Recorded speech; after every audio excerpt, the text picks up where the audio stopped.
Inazuma và đang làm cái nhiệm vụ trên đảo Vito. Ok. Trước hết thì phải làm ủy thác trước cái đã. Mấy cái ủy thác cái gì tốt về vậy?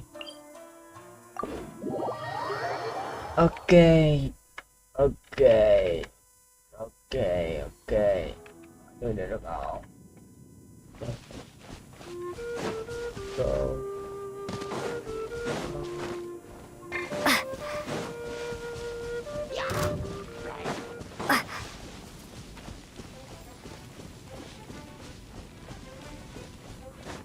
Ở đâu?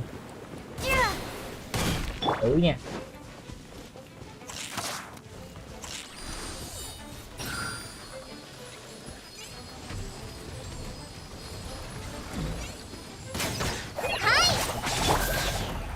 Let the show be.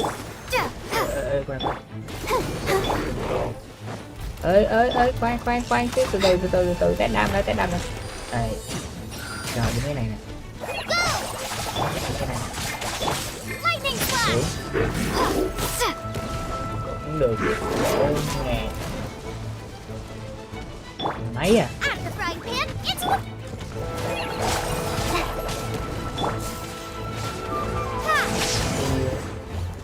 901 vẫn chưa có mạnh bằng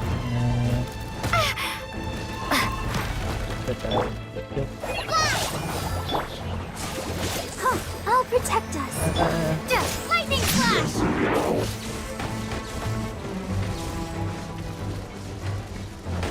Có combo mà cũng được.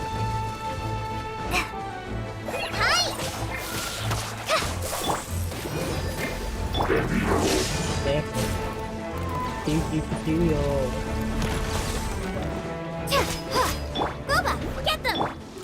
Phục lửa đi. Đốt. Đó.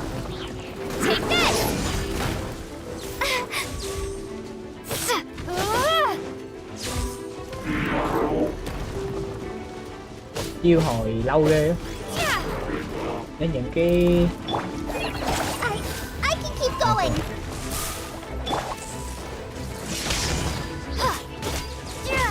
Cái chơi combo chiêu đốt.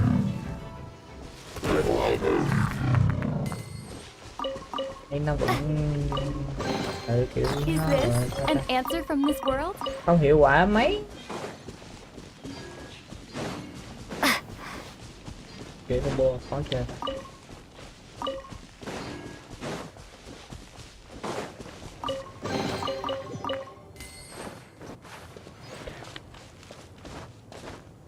Ở cái chắc chắn có cái room.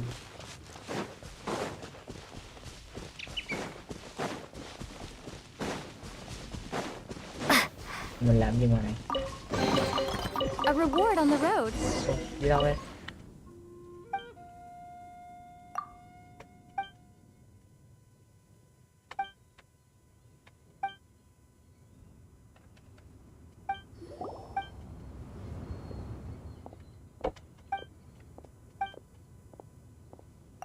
Ủa đi đâu?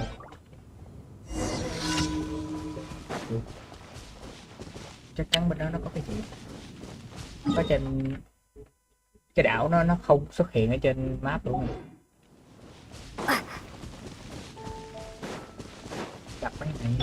Ủa nếu như nãy mà mình đập trước mấy này thì có cần làm gì không? Được con nè.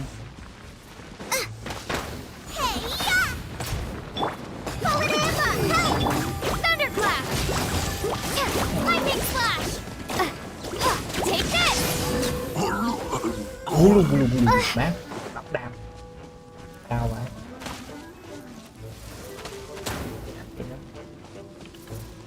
Ơi khoan rồi nhiệm vụ đó là sao? Được phát.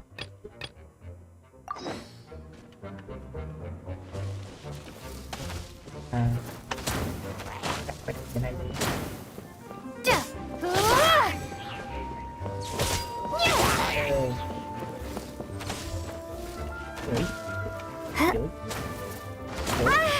Cái địch con mẹ.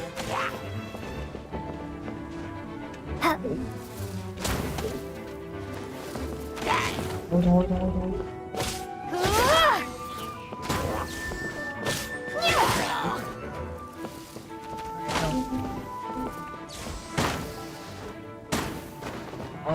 Ok rồi.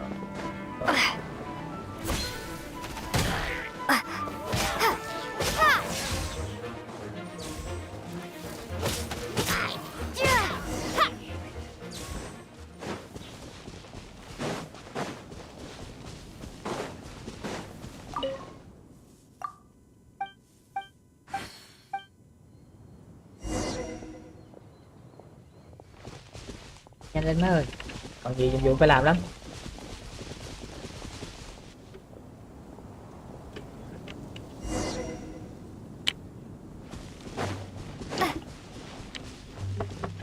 Bắt đầu rồi.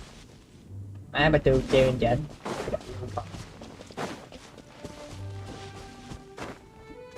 Sao bà lại treo lên trên? Biết.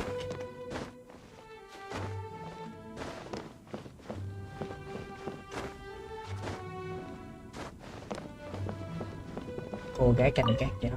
Hôm nay là ngày gia tộc của tôi nhận được lệnh từ đại dương Venesa giám sát những cơn bão và mô tát tuy rằng có sự bảo hộ của đại nhân Barbatos. Con tác không có bị bỏ tôi sử dụng là người bỏ hoang, như vậy tôi cũng tiếp tục canh gác sang. Ok vất vả, sao có một mình bạn nhỉ? Ít nhất một hai lính đứng đây canh chứ cho đủ má.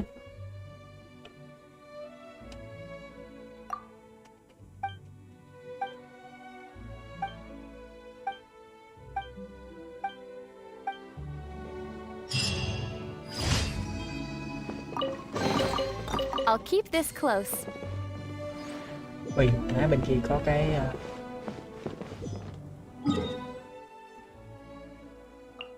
mở luôn đi. Giờ mới thấy rồi. Có đánh dấu mà, đéo nhớ.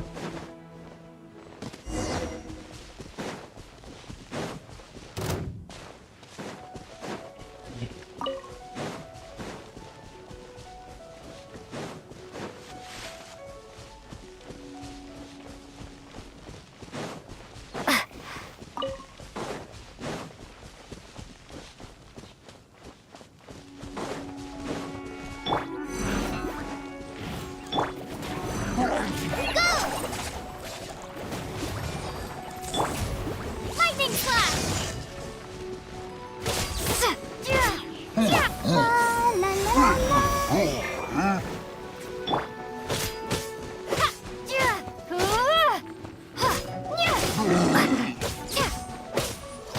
Out of the frying pan into the pot.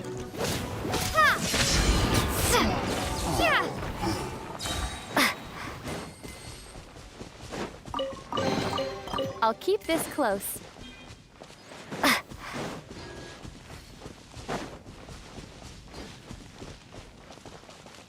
Ủa? À đây trời ơi, bị té mẹ. Đi. Giọng là nhận được thánh nhiều vật gì đó ngon không?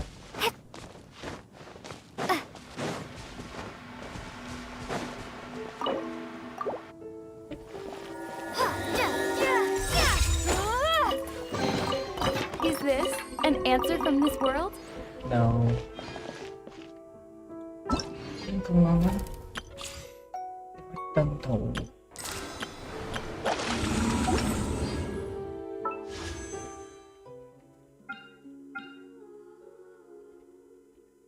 Anh cho tôi. Nếu như tôi sẽ quay bên đời của anh cho tôi. 6 phiếu được luôn. Chơi game mình phải là check. Tệ tệ.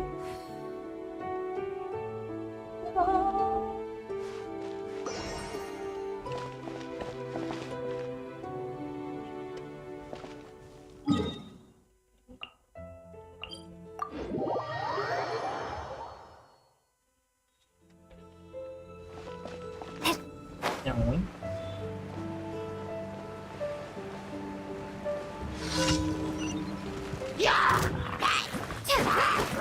Take this.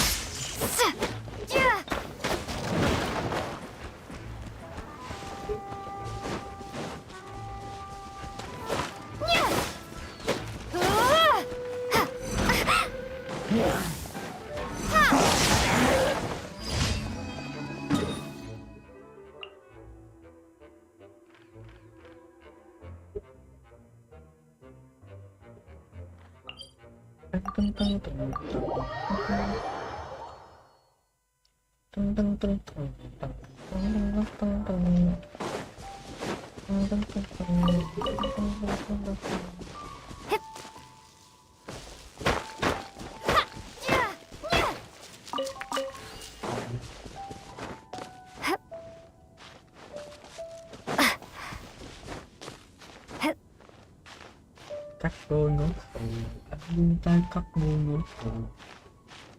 Anh có chiếc cơ bóng hiền, anh mang theo bên mình mãi bầu. Nói dâu giác cờ, tâm anh bắn đi đôi ngón buồn. Còn anh mới anh muốn nó có cơ trong tâm thức.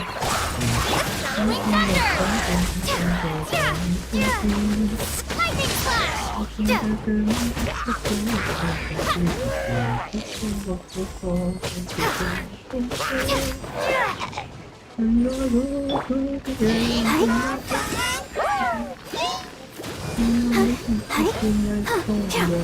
Go, Barb!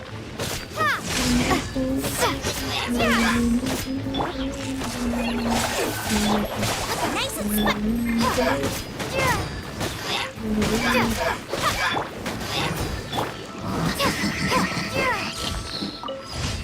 ok.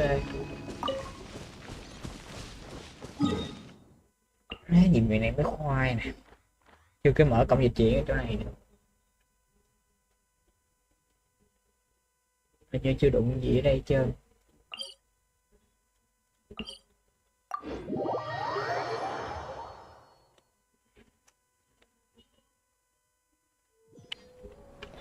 Xong giờ sao có vậy đây không ơi. Kiểu mình sẽ băng dọc đi lên gì.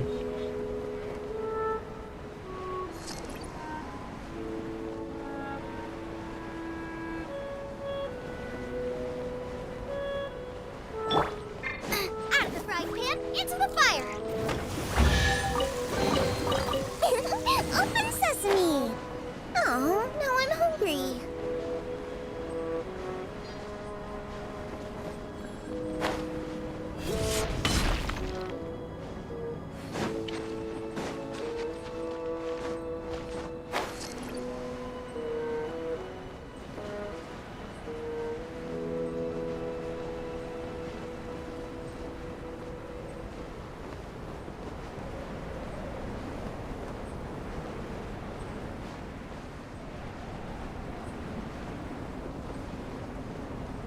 Thật phải ghé qua đây làm nhiệm vụ ở đây.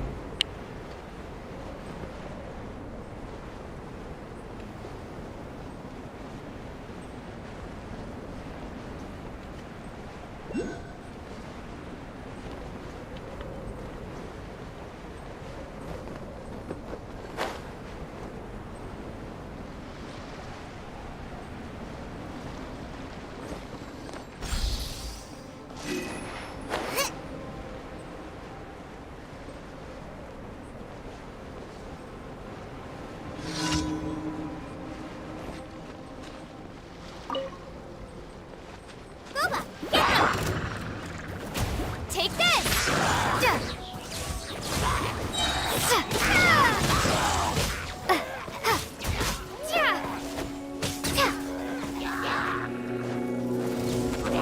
You're toast!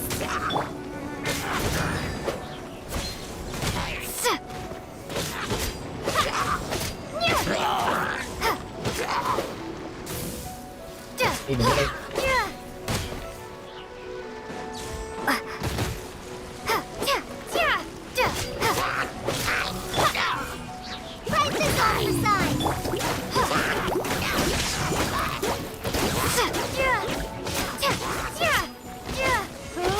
Nice and spicy.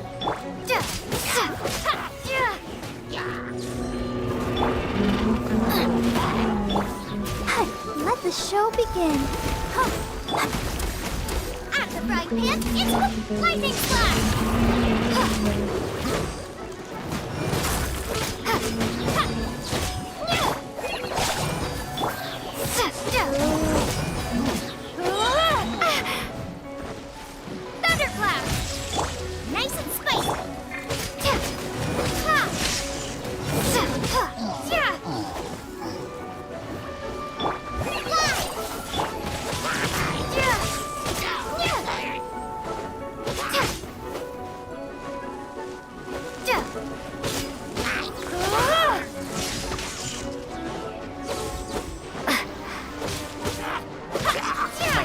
Mày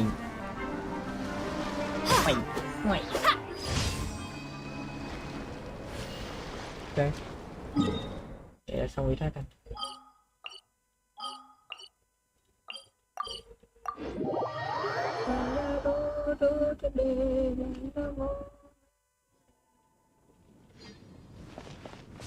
Biết con tim mây không nào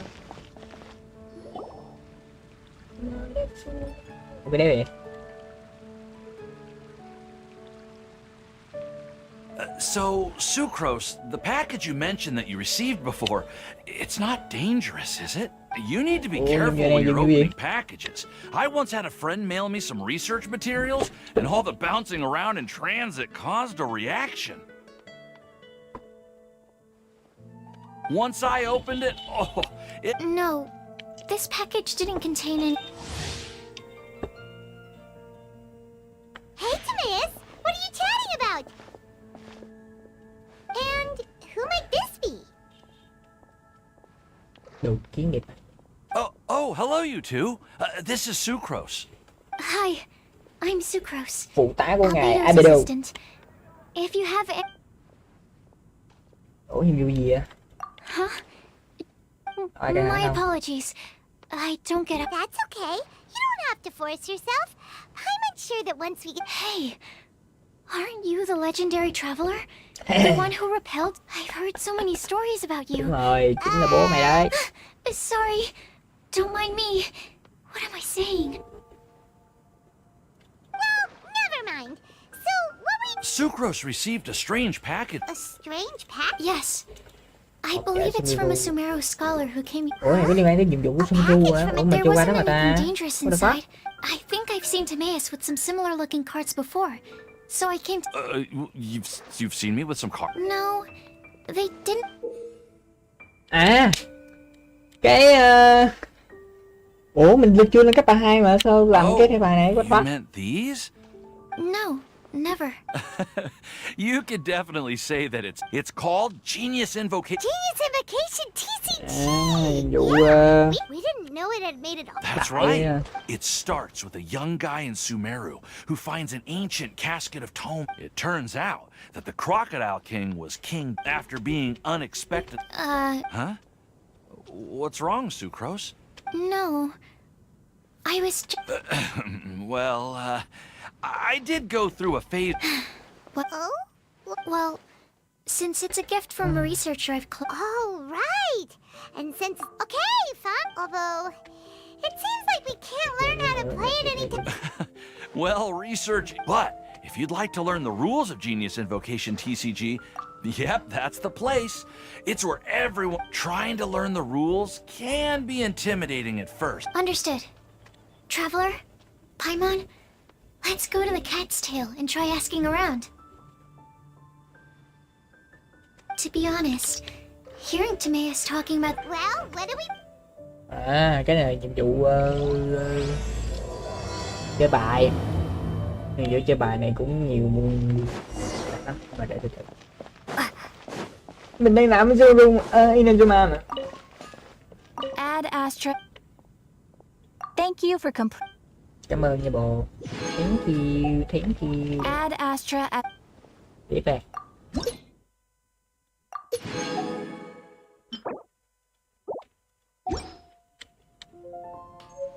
Add Astra. Thêm 100 nguyên thạch nữa, ngon.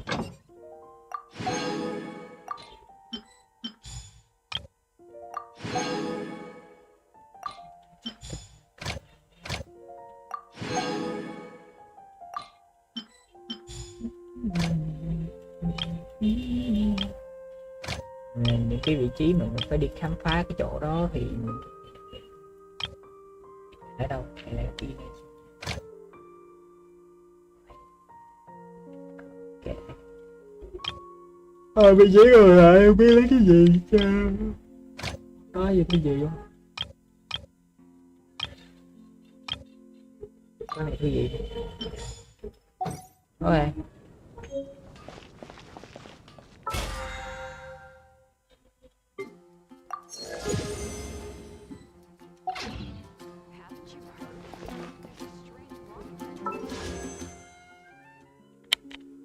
Gần được 90 lượt quay rồi.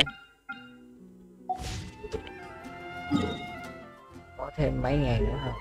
Ok, giờ mình quay lại nhiệm vụ của Inazuma. Thì giờ hồi máu chút xíu. Không biết mình nói mình có nghe gì.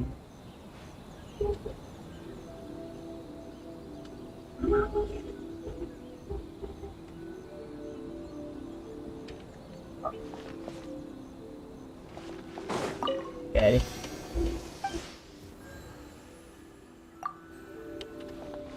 Okay. Làm sao đi lên trên nhé, hay là mình leo lên trên cái tường này để mình vai.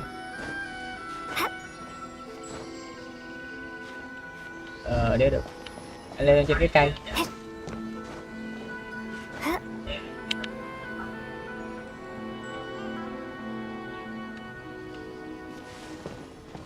Chắc chắn là phải leo lên trên cái cây này.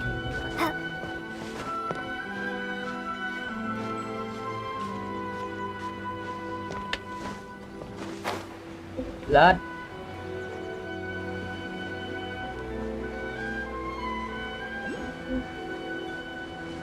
Ngon.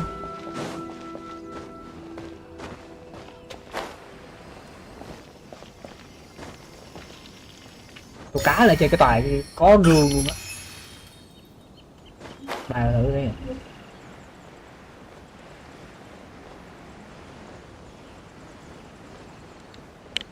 Này chiếc đeo tới rồi. Mai đeo tới thì coi tiếp tục nhiệm vụ nè. Đợi từ 8 giờ.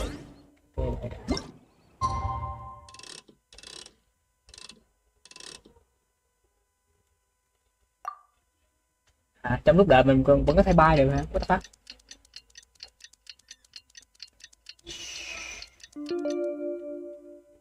Trong lúc đợi mình có thể đến bay được.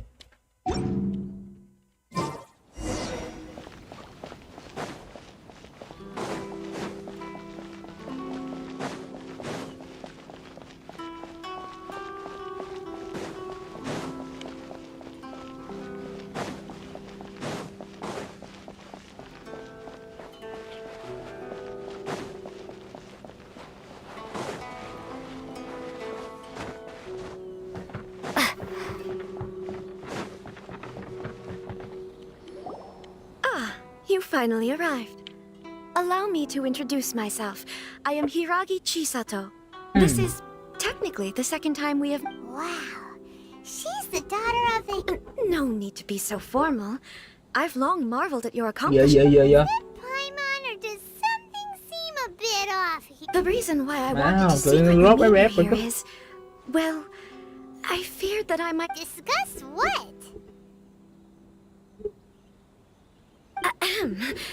I should like to ask for your help with delivering a letter. Like father, like daughter. No, I was hoping that you could deliver a letter to Narukami. My father has always forbidden me from communicating with him.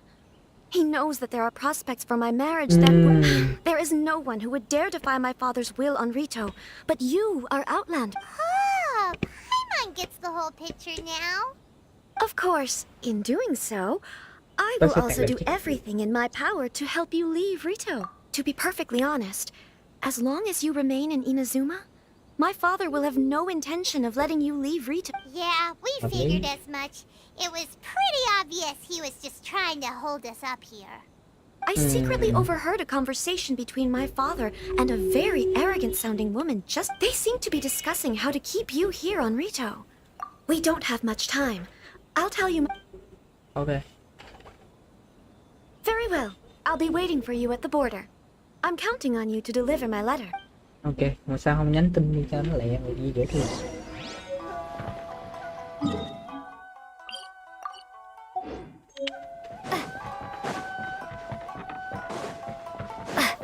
Ồ.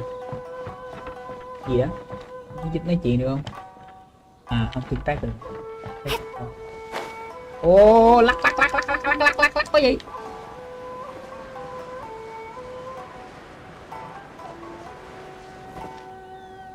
đợi chút, chia ra vậy. Tắt cái này đi. Tắt cái này đi. Tắt cái này luôn.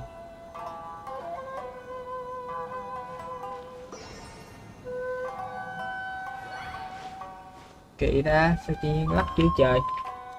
Nó lắc tung đít luôn á.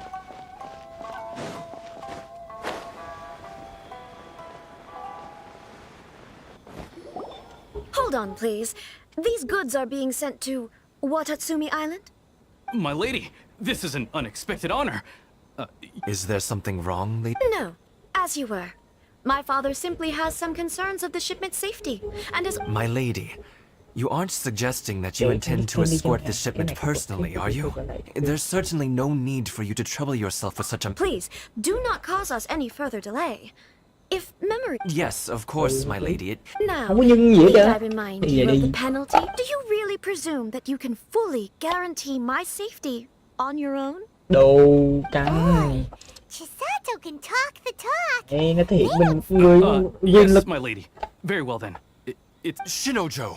Well, the request is from Lady Hiragi herself. Yes, but that's not the problem here. Well then, if we're through here... Yes, my lady. Ừ, đấy, ngầu quá. Ngầu quá vậy.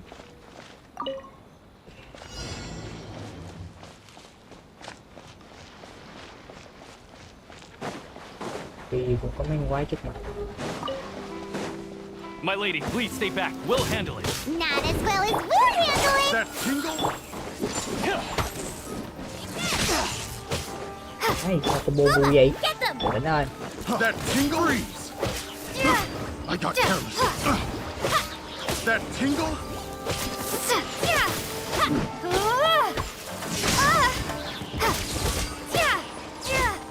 Nó sao mình yếu vậy ta? Ừ, má yếu vậy. Cái này chắc phải đi cày rồi.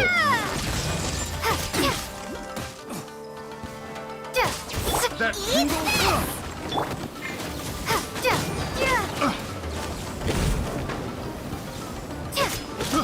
I got careless.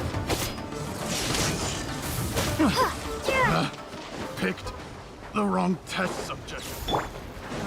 Another test subject. Nice and spicy. Pull it in up. Light blade! Monster sighted! Prepare to counterattack! Protect Lady Hiragi at all costs! We'll take care of this. Stay with Chisato.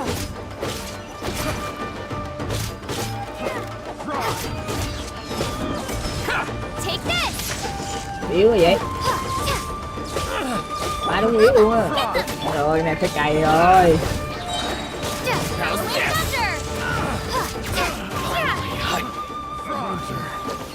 Becomes the hunted.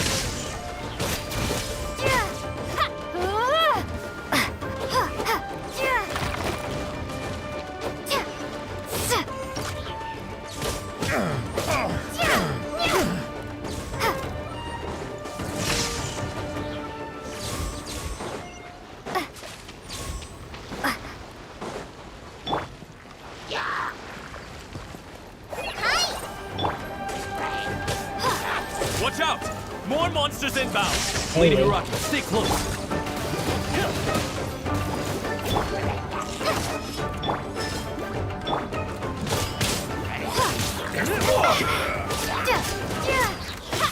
Lightning slide. Thunderclap.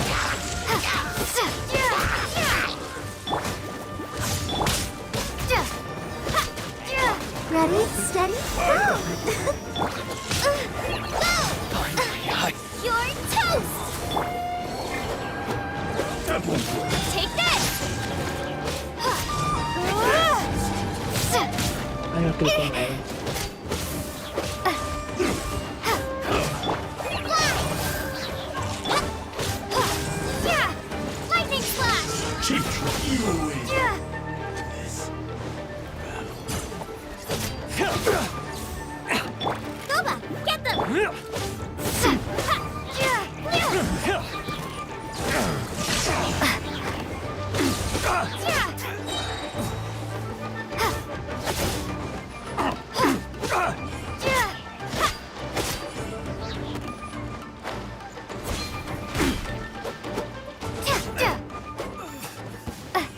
Không liếu ta đâu, đánh mệt vậy.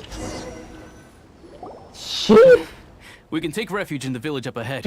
How are you faring, my lady? I'm perfectly all right. You may stop here. The road to Naro... In my letter, I've requested comment... My lady? So that's how it is. No, Lady Hiragi would never hide anything from us. I'm sure of it. I'm not afraid to say that...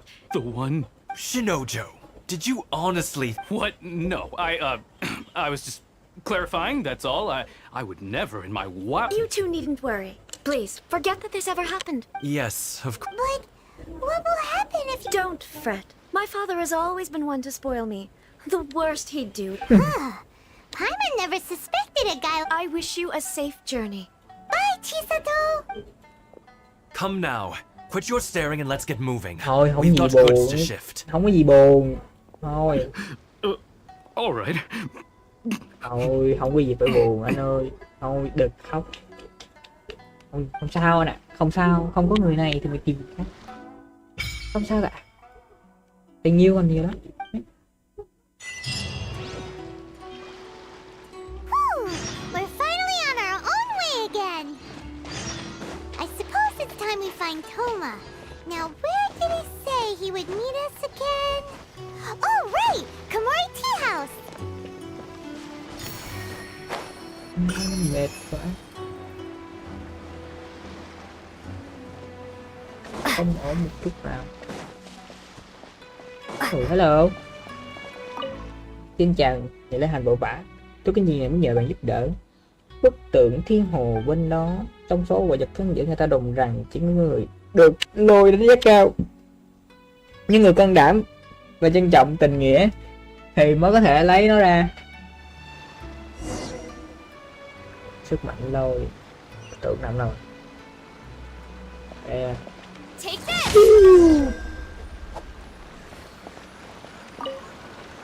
Rồi sao nữa?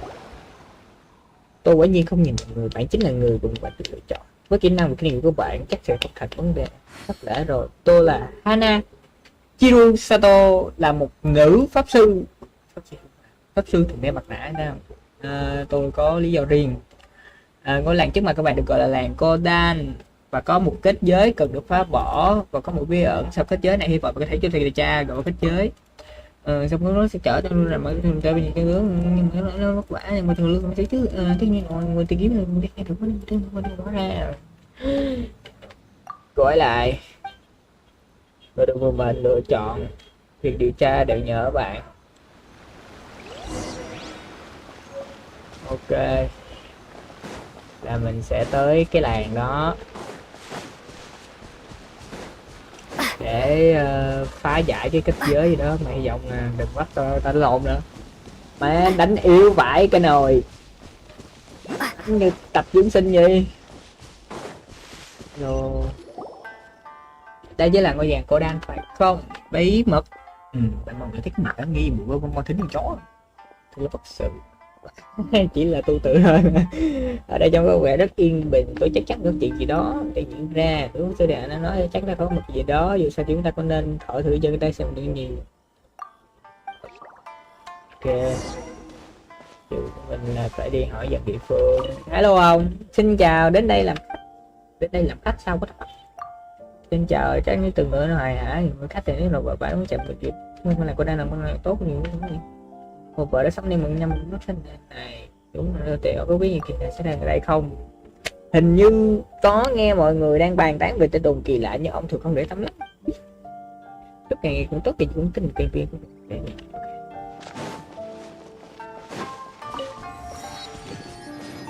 có một người bên đây, chắc ông này biết.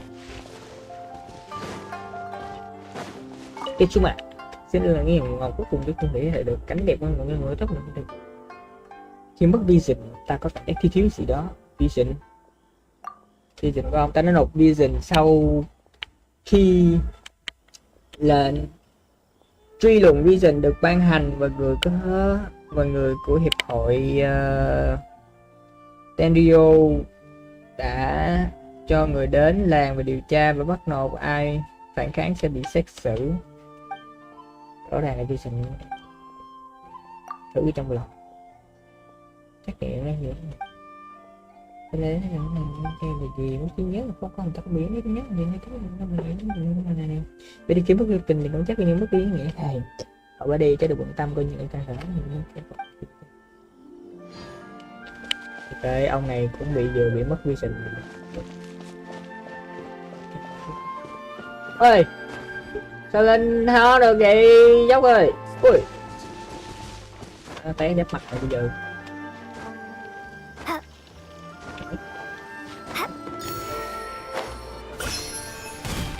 Gì đó cái mẹ lỡ lát cái mẹ nè, không ngờ chỉ có thể leo được cái dễ dàng, thật là lợi hại. Chắc chị là người ngoại quốc, lỡ người em cũng không gặp ở nước ngoài, vui quá. Nói đi hỡi người lạ mặt đến từ nơi phương xa, chuyện gì cần sự giúp đỡ của cô Dan Takeru em đây không? Ở đây có gì là không? Tiếng cho những ngày chị tại xã nha, ở làng em khi mưa rông có ma. Ồ, đó là một linh hồn chị gái kỳ lạ. Ồ, sao chị bình tĩnh đến mức như vậy? Bố mẹ từng gặp ma rồi. Khi em nghe kể chuyện đó nè, em cũng không tin được cái thằng cái em gì nhầm. Cái này nó còn gì kỳ lạ không? Đó là đống xe hỏng ở cổng làng, cũng không biết là ai đã ném chúng nó ở đây. Ở bên kia còn Pilichun đang làm gì đó. Ok, mình nhận được sau khi đi vòng vòng hỏi không được cái quần quệ hết thì chị em đã kiểu thôi mày ra mày hỏi với trưởng thôn cho lẹ em á. Người trẻ tuổi có chuyện gì không? Ông là Kodan Desuke, cũng là trưởng làng ở đây. Nhìn cái ăn mặc của cháu là người ngoại quốc nước ngoài phải không? Thật hiếm thấy, đã rất lâu không có người nước ngoài. Làm sao ông có thể biết? Làm sao ông có thể giúp chị được cho cháu? Cần tìm một chỗ nghỉ ngơi hay tìm đường lên núi? Cháu muốn lên núi. Không đúng, chắc nên tìm hiểu những bí mật còn lại. Ok, bí mật. Làng Kodan làm gì có bí mật chứ? Mặc dù trong khoảng thời gian này kinh tế không ổn nhưng vẫn phải nộp thuế cho một cách đều đặn. Trong làng cũng có mấy hộ gia đình, đều là những gia đình có mối quan hệ lâu đời, biết rõ cội nguồn với nhau. Tôi hỏi xem làm gì có bí mật nào? Người dân làng Kodan giản dị mộc mạc sống rất lâu, lấy đâu ra có bí mật gì chứ? Muốn tìm bí mật chỉ bằng đến đền Narukami để tìm hiểu bí mật, chạy bỏ vé đi, hoặc đến khu rừng chui chim xem thử có nghe tiếng Hayashi Tanuki hay không. Nói đây gì hiểu vậy? Làng có đa lại yên bình. Người trẻ tuổi, có phải cháu đang nghe lầm tên làng không? Nghe lầm thế đéo nào mà được. Cháu không tin cũng không sao, cháu có thể tự đi kiểm chứng. Kodan Desuken ta tuyệt đối sẽ không ngăn cản đâu. Ok, chúng ta rồi xong rồi đi hỏi cũng đéo được cái gì luôn.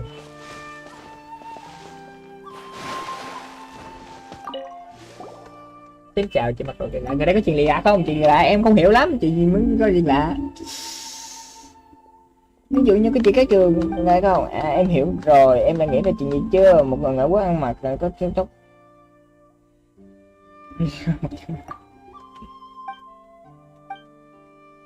Em tôi vừa nói em đang ngủ, chợt cũng mưa to, cũng tiếng lớn, em đã thấy một anh thằng làm bên ngoài. Thanh tiếng lách cách. Hôm sau em đi dạo bên ngoài thì thấy chiếc túi trôi nổi ở một con kênh trong làng, vì không biết ai làm nên em cũng không quan tâm lắm. Bây giờ không chừng đã bị dòng nước cuốn trôi, chị hãy thử đi dọc xem có manh mối gì không. Còn món là cái không nhớ nữa má.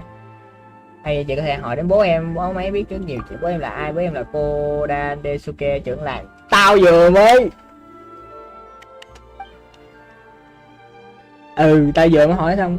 Thực ra em là đứa trẻ được nhặt về, bố em đã nhận em là con gái của ông ấy. Phải rồi, chị có thể hỏi cháu trai cái gì? Cháu trai là cháu má. Cái gọi chỗ cao gia đình phức tạp. Tao cũng vừa mới hỏi nó luôn á. Còn cái gì nó gọi là hợp lý không? Vô nghĩa má. Hết người hỏi rồi. Thằng trên kia đâu bị hỏi rồi, ông già này tôi cũng hỏi luôn rồi, còn ai trong cái làng này có thể hỏi được không? Đúng không? Cái đời má tao bất lực quá. Hay cái nhiệm vụ này tốn thời gian với cực thôi, đổ đến từ nhiệm vụ này. Nhiệm vụ của mình là đi dẫn vô mày.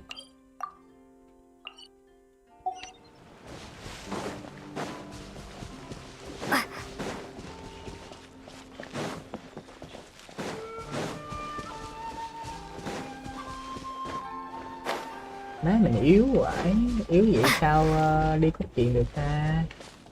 Giờ đánh mấy này đánh cũng lại nữa đâu. Phát đau vêu mồm luôn.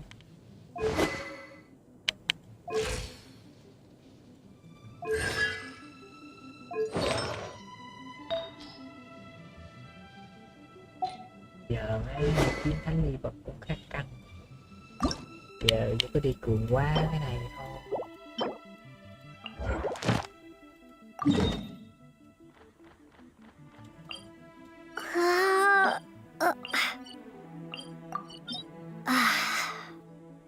Cái gì ạ? Hiệu quả khiên tăng. Chỉ được khiên bảo vệ nhận 40% khiến người công thủ.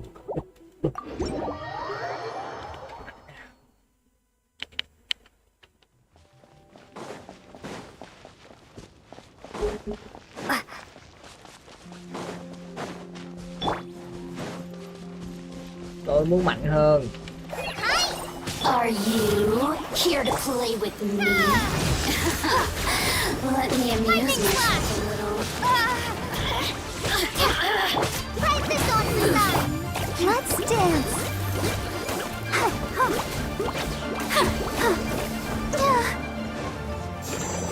The more, the merrier.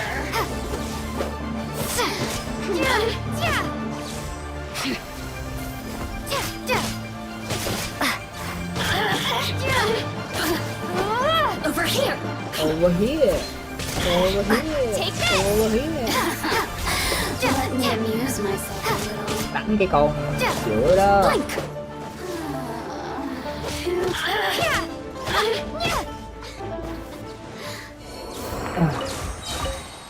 Tôi phải trở nên mạnh hơn.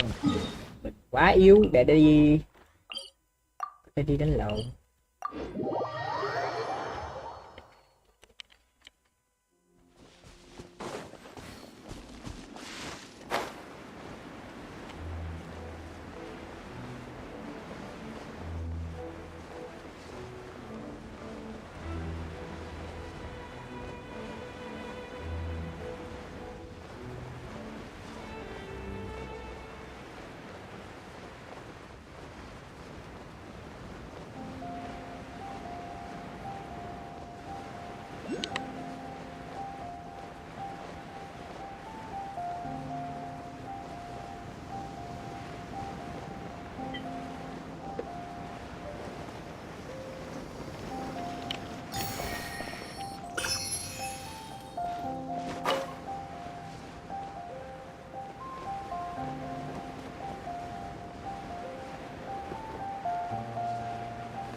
Bellowing thunder.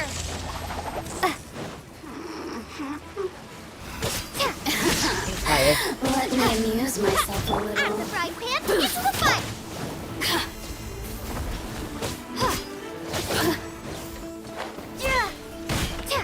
Over here. The more, the merrier. Lightning flash.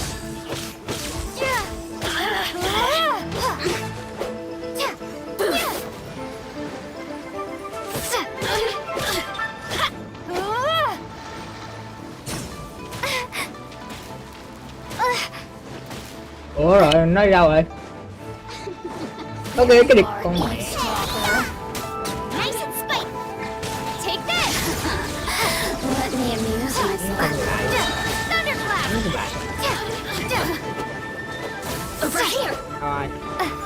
The more, the merrier. Go. Lightning flash.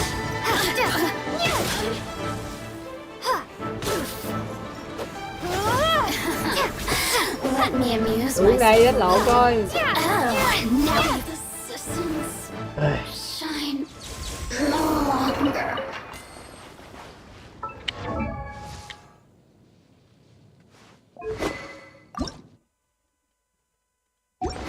Nhưng hai con nữa.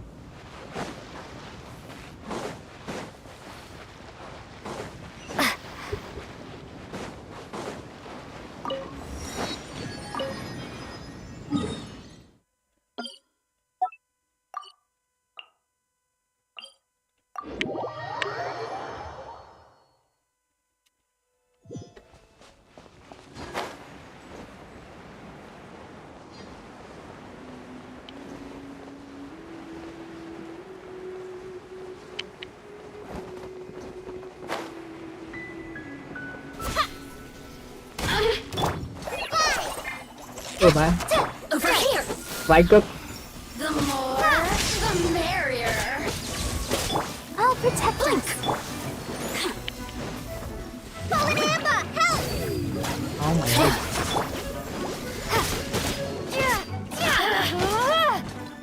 Lightning flash.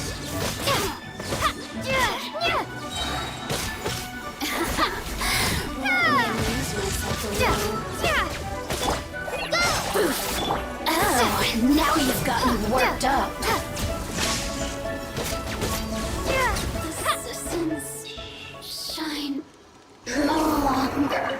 Đánh đàn con.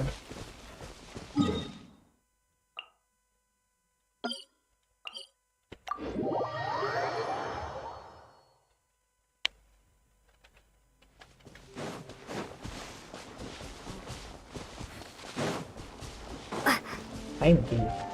Gì đâu.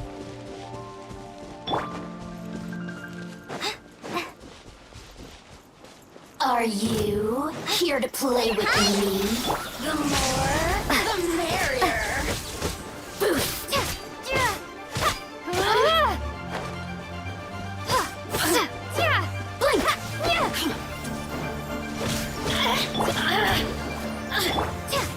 Lightning flash!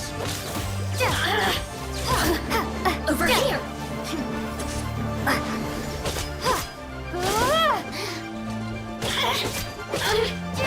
Blink! Take this! You really know how to get me going. Look at me. Just once more. Đẹp.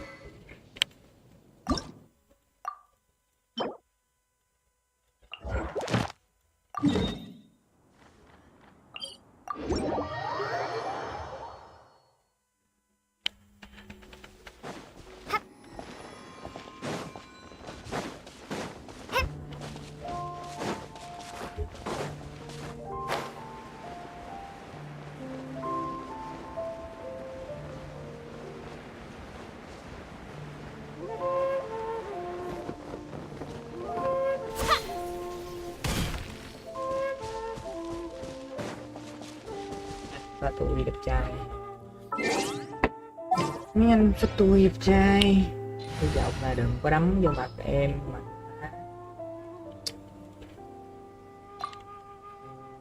Yeah. Ready when you are.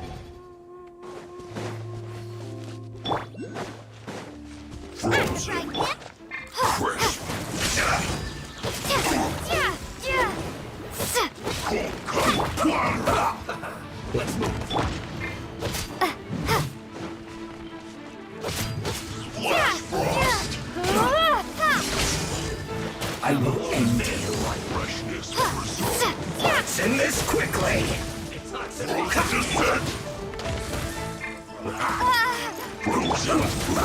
spicy. Cool it. I slipped up. Lightning flash. You're toast. No problem. I guess this is it. Take this.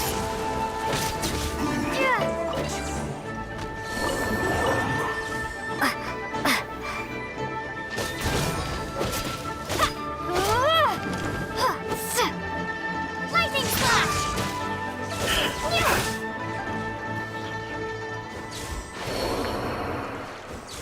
Tôi xin có cái nhận gì vậy?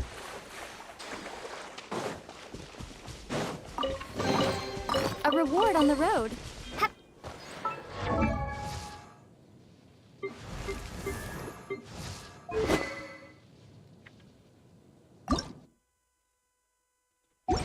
Tiếp.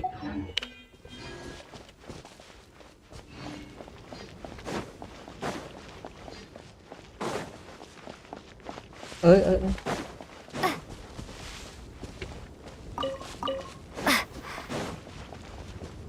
Nghĩ thôi ghép đi. Vậy à. Giờ đi lộn mà.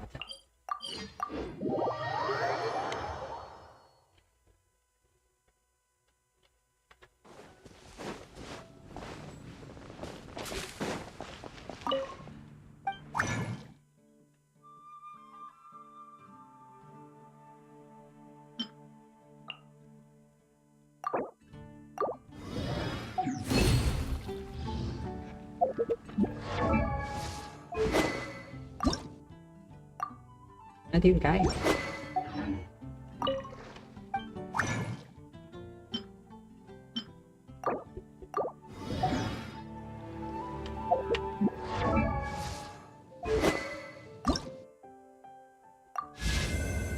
Lên.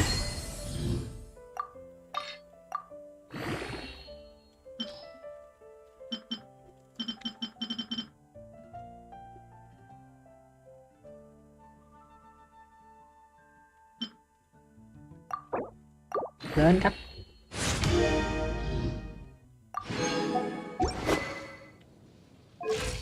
Làm cộng 800. Mình cần một bộ di thánh như vật xịn.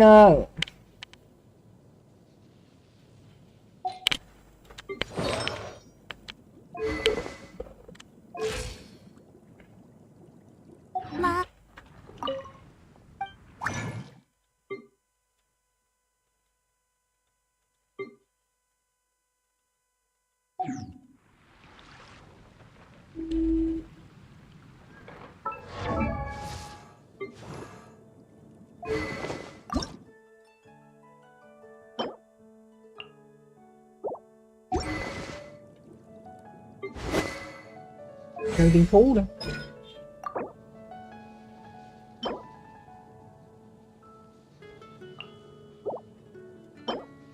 Nè, giờ mà mình chơi đúng theo hệ là bị khoai á. Thiệt, mẹ đúng khoai luôn. Đùa.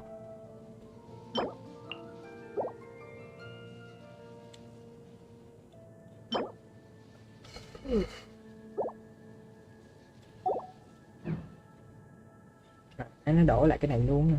Mệt vậy. Nó khá bận cũng khá đú luôn á.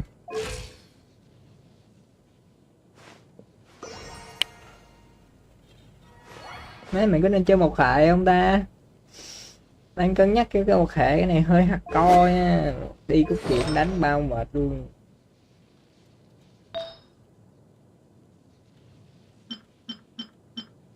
Kệ đi.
Bê. Đuối lắm đó nha.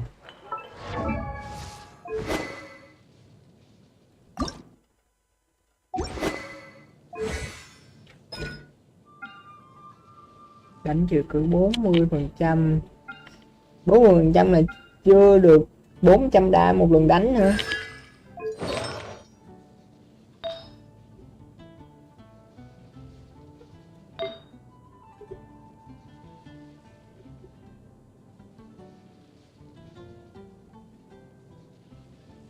Giờ đi cày thánh nhân vật 4 sao có thể là hơi nô hốp. Cấp bao nhiêu mới cày được đến nhân vật tím nè. Rồi. Cấp 30. Không phải cấp 35 mà giờ cày cũng được á.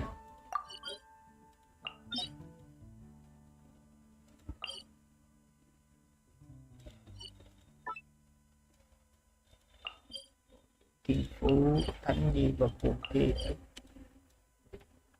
hướng lên những con chiến thắng.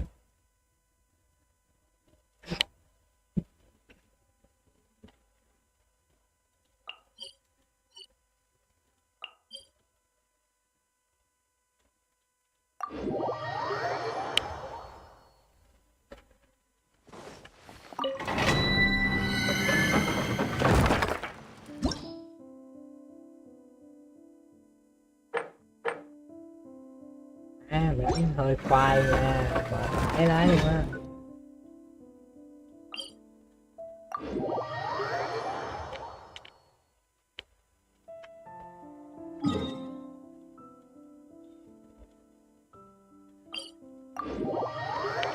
Đánh coi giờ nó rớt ra được cái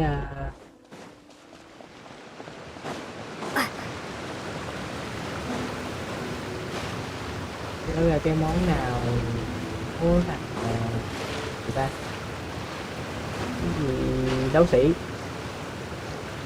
những nhân vật đấu sĩ.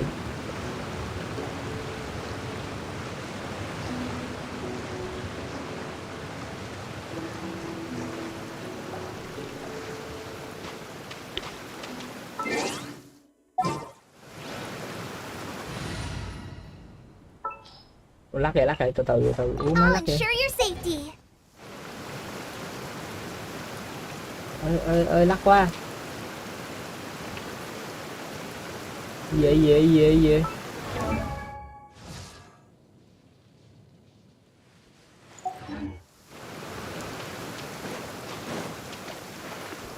Ơi khoan gì á, sao tiên nó bị lắc vậy?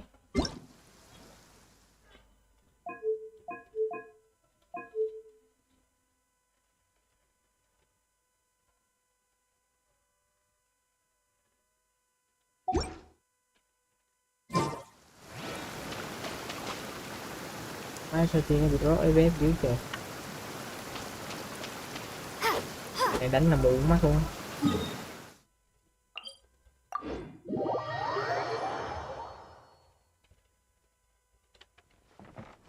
Ông ra chỗ khác nó vẫn bị.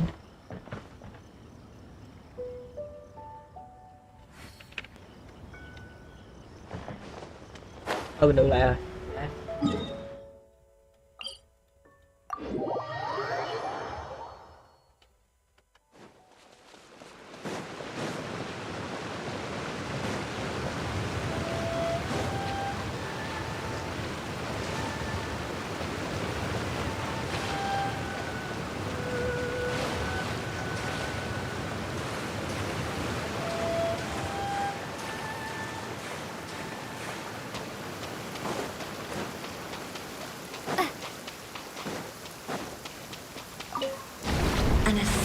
From our homeland, or a fool who trespasses upon the waters of Chainsa.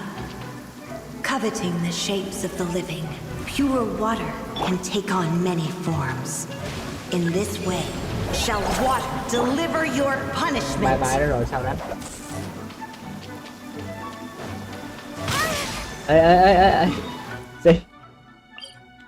Xí.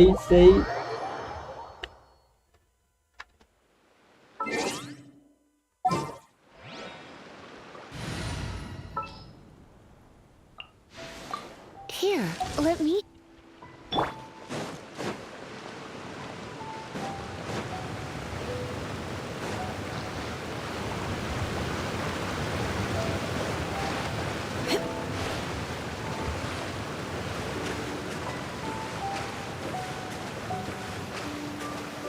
Má tôi nghĩ cầm đi xa nó cũng một gọi là khỏe chán Perfect luôn á. weather for sipping a cup of tea Không biết là while có nên gazing xài nhà out lữ the hành nữa window. không? An assassin from our homeland, or a fool who trespasses upon the waters of Chainsa. Coveting the shapes of the living, pure water can take on many forms. In this way, shall water deliver your punishment.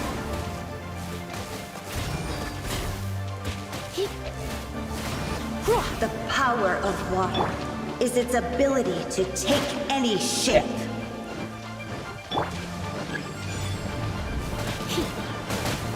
You're in for a little shock. Come a little closer.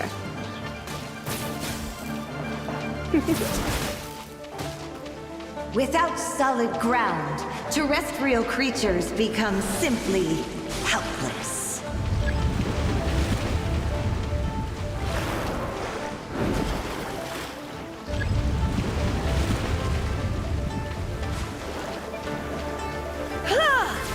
The power of water is its ability to take any shape.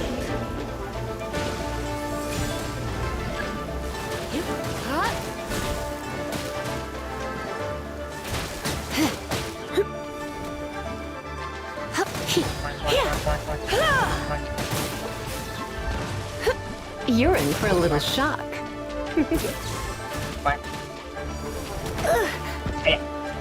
You're in for a little shock. One who is ignorant of water's treasures fails also to comprehend its horrors.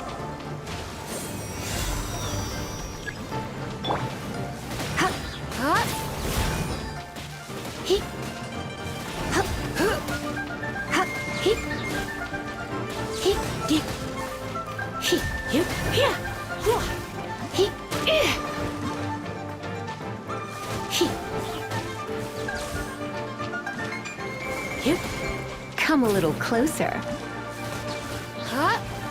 Let's see what happens when you lose your foothold. Foothold.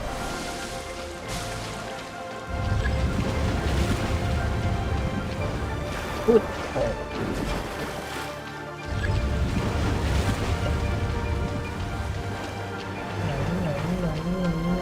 The power of water is its ability to take any shape.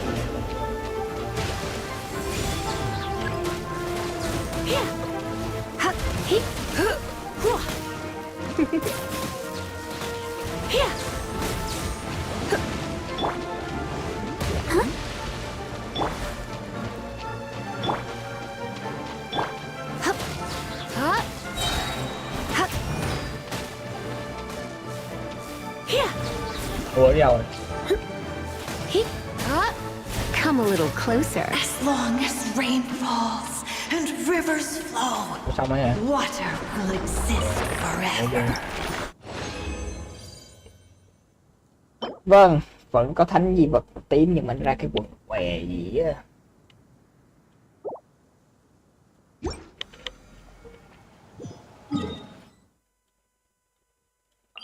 Như cái đâu hoài.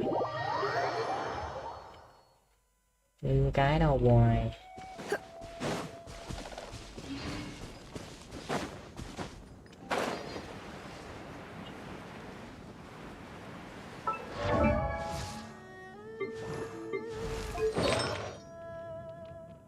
Này cũng có thánh di vật.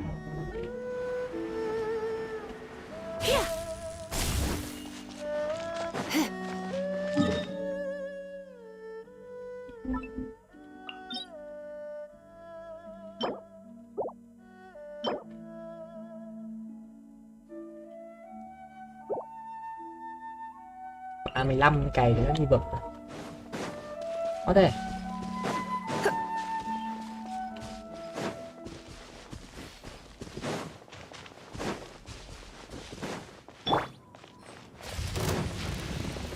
At the frying pan.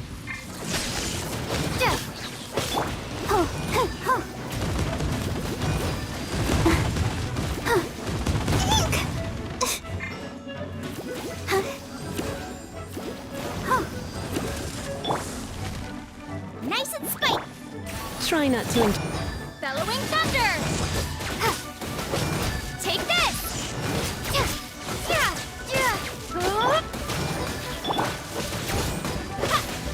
nữa rồi. Thì tôi không biết đoán nữa đâu. Out of the frying pan, into the pot!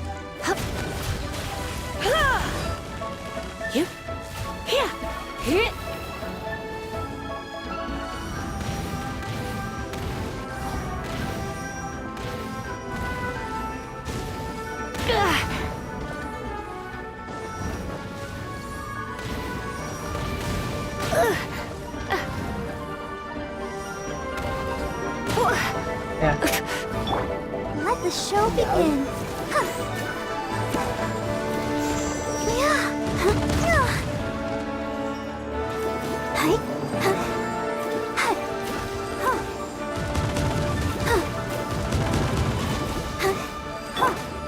Eat this!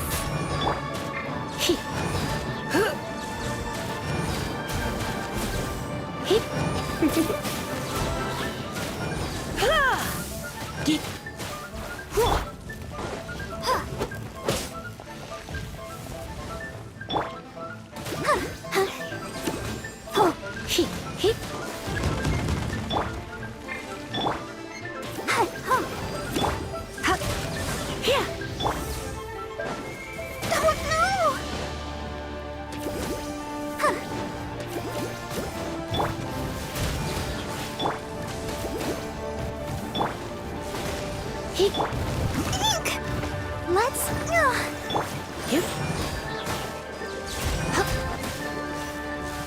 Cái năng điện cảm mạnh thôi.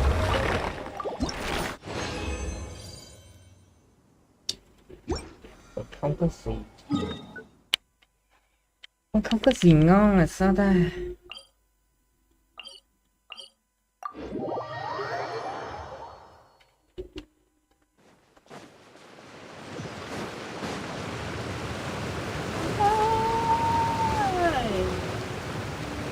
Mong đón ta và tôi là người Việt Nam.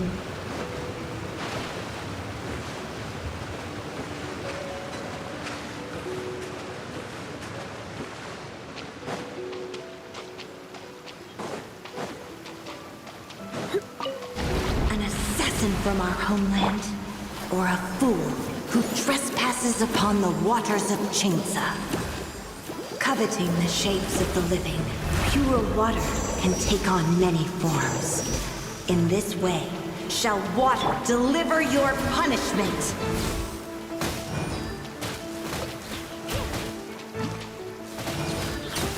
The power of water is its ability to take any shape.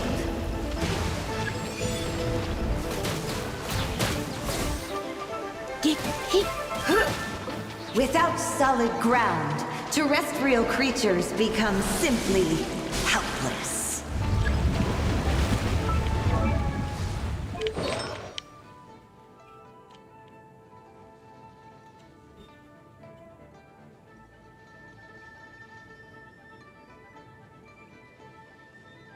Thấy bộ này cũng hợp chả.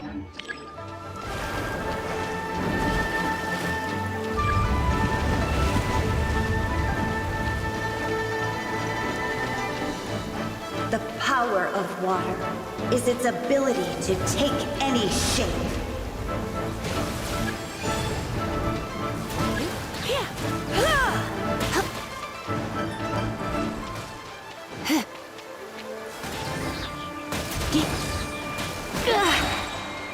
Let's spark things up a little. I have some One who is ignorant of water's treasures fails also to comprehend its horrors.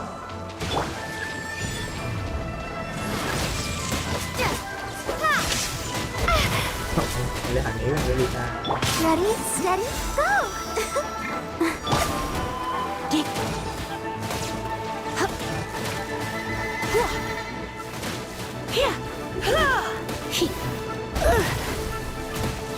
Let's see what happens when you lose your foothold.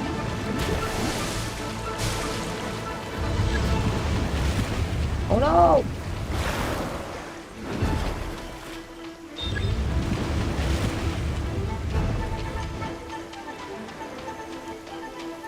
The power of water is its ability to take any shape. Đúng.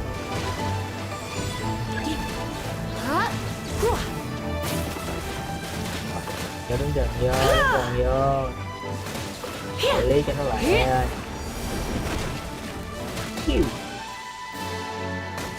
As long as rain falls and rivers flow, water will exist forever. Nhiều quá. Sao nó không có ra cái bộ đấu sĩ ra? Tới nay giờ nó phải ra được cái bộ đấu sĩ thôi. Đánh thử còn nữa. Tôi đang cần rất cần một cái bộ đấu sĩ đẹp anh để có thể đi tiếp chuyện được, chứ nó không cầm Lisa đi thì nó lại không đúng lắm. Chịu Lisa thì đi rất mạnh lại nếu muốn.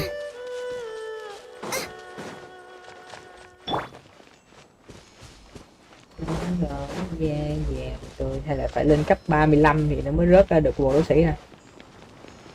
Let the show begin.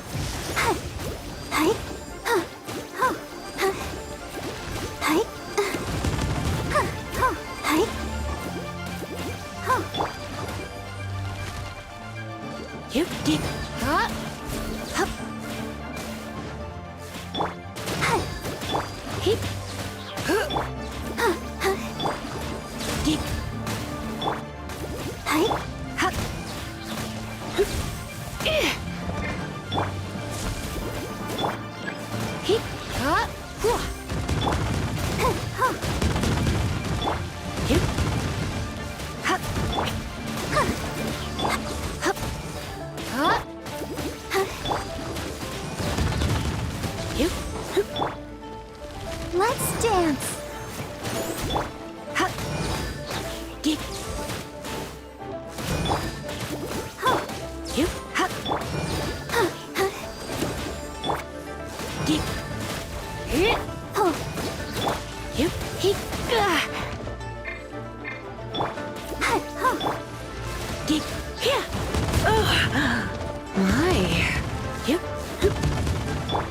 Take this. Đúng rồi.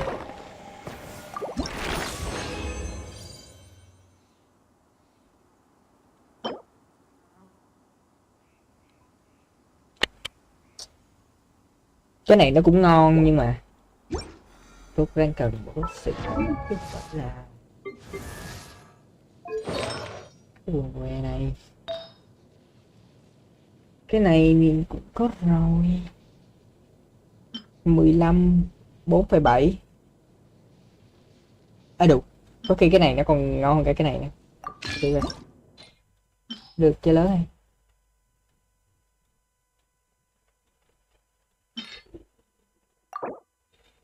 Cách 2 đi.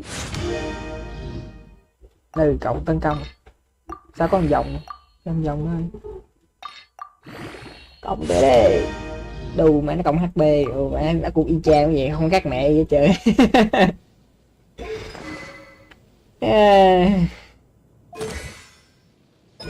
Fuck.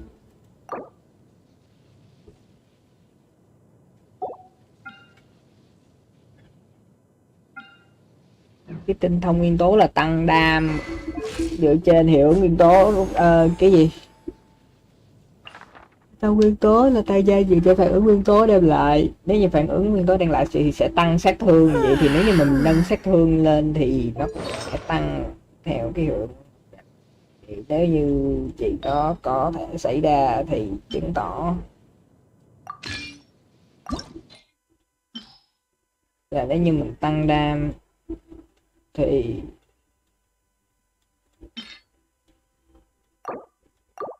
đủ cái thai không nè. Sẽ tương bạo ngon. Má đi sao khi còn mạnh hơn cả nhà lưu hành hiện tại nữa. Rồi trên thông nguyên tố bút cho nó quá nhiều. Cuốn sách nó hơi cổ lỗ sĩ một chút. Ừ, chưa giải quyết tới cái vụ sách nữa. Mà được cái sách này nó mạnh á. Mạnh đối với Lisa ngay khoảng thời gian đầu là tăng sát thương. tăng sức tương nguyên tố thủy hoặc lôi gì chứng tỏ là điện cảm của nó không. Con này nó gọi là bao mạnh không. Mà tôi cần một cuốn sách xịn hơn chơi Lisa, mà nếu như mình chơi Lisa thì phải dẹp mẹ nhà lữ hành qua một bên luôn á, hoặc là để nhà lữ hành qua Semiru để kích. Nếu như mà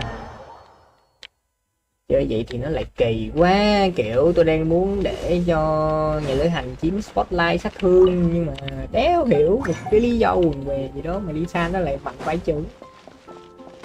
Có thể là Lisa dễ cày hơn nhà lữ hành, tại giờ tôi không biết là cái bộ thánh nhân vật nào nhà lữ hành, tại do là mỗi khi mà xong mỗi nhiệm vụ ở một vùng đất thì tôi sẽ thay nguyên tố. Để một cuốn sách này để đâu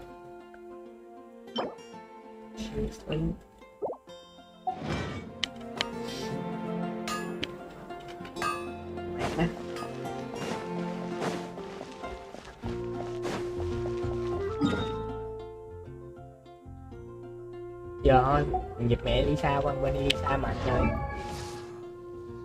thì bỏ nó qua khỏi một bên đi. Mình chơi một đội hình mà tôi cần giờ lấy hành làm nhân vật chính, nhưng mà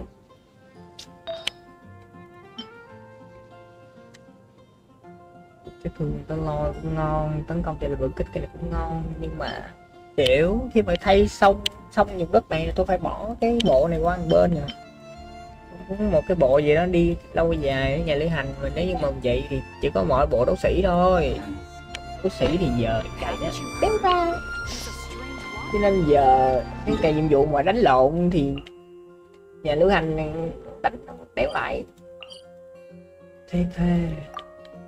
Mặc dù nhìn 800 đam cũng mạnh đó, nhưng mà bắt buộc mình phải cày nhiệm vụ ở đây để nâng cái. Ơi khoan, giả sử nha, từ từ.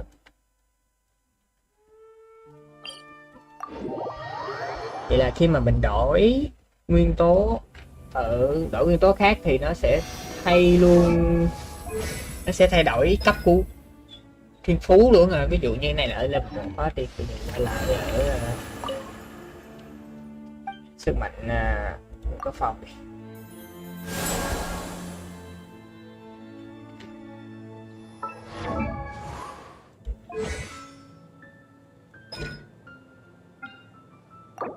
Nó cũng là ở level 1 nhưng mà khoan từ từ ra.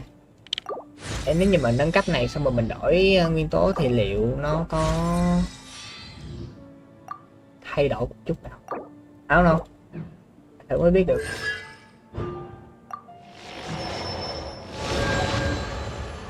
Phải thử mới biết được.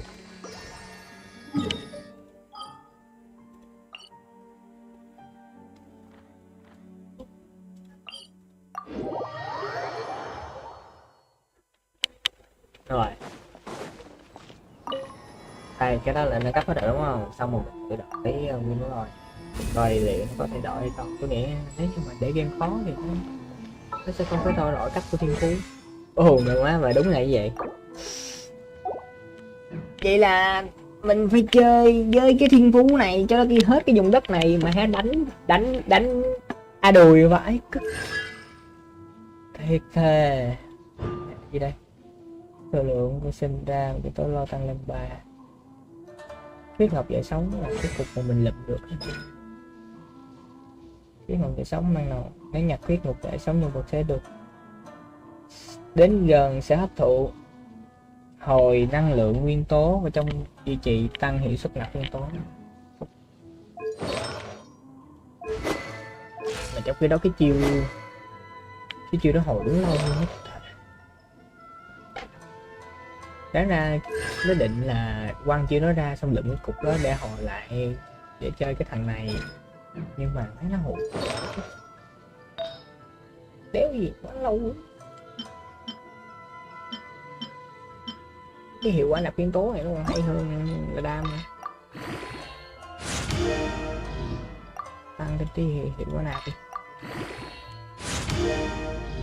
Nhất là tôi khá là cần cái bộ thánh nhân vật, mà muốn lên cần bộ thánh nhân vật phải lên cấp. Mà cái khó cái nhặt nạp nó cái bộ này bèo quá bèo.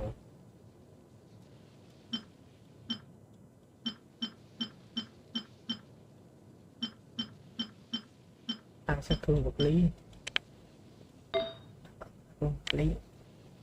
Bộ hành giả cái kia là một kích thôi.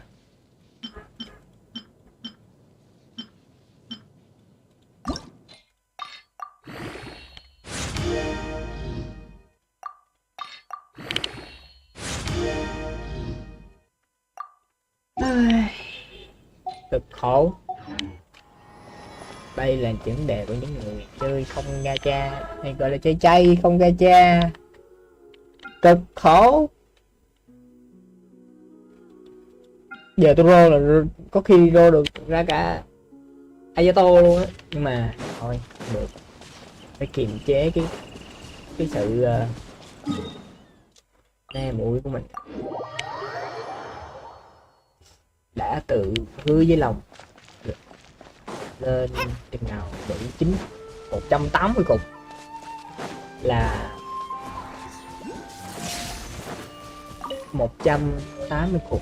Bây giờ thử đi, thử đánh lộn như cái này nè, nó đảm bảo đánh It's my lucky day. bảo 400 Say no more. Lightning slash! Take this! Ủa nào To the không very có nào mà may không. about this. Finally, no. Nó thành gì tay. Giờ tôi mới hiểu đi tại sao tôi lại qua cái bất kỳ I'll dễ keep vậy, this tại vì tôi close. đi xa.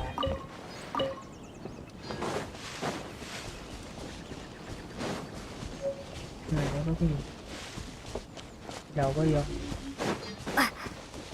vậy là nó nằm dưới à? Sao vậy?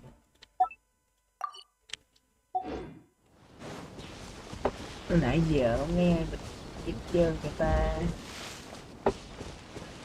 do mình bị lắc cho nên mình không thấy.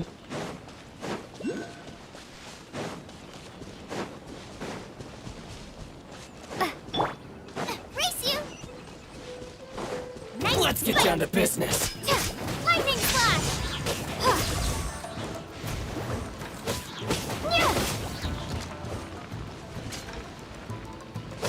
There's more. Chết cái chết. To the very 2004 luôn. I'll keep this close. Có một bông hoa, đó là có một bông hoa màu tím, hy vọng là đồ ngon, đồ ngon. Cuồng bạo tỷ lệ một kích được, chắc đem được nha.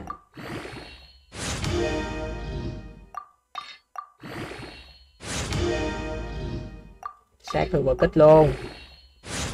Đâu đẹp vậy.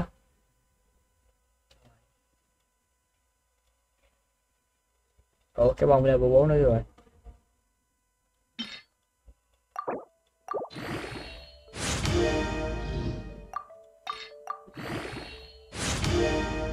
Bật ngự à, má hơi xấu rồi, hơi xấu chút xíu thôi. Sao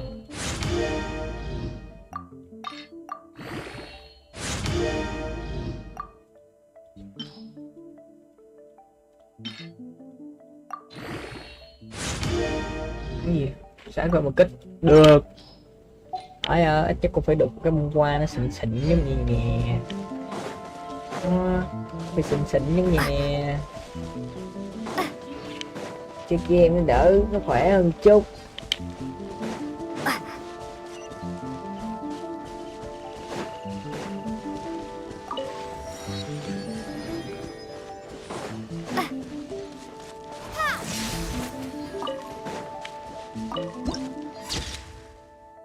Beautiful, beautiful.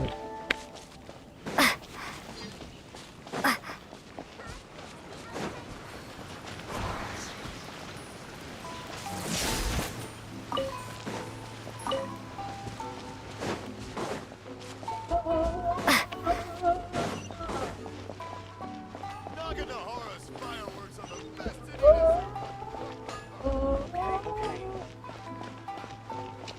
Cái cổng dịch chuyển ở đâu ta?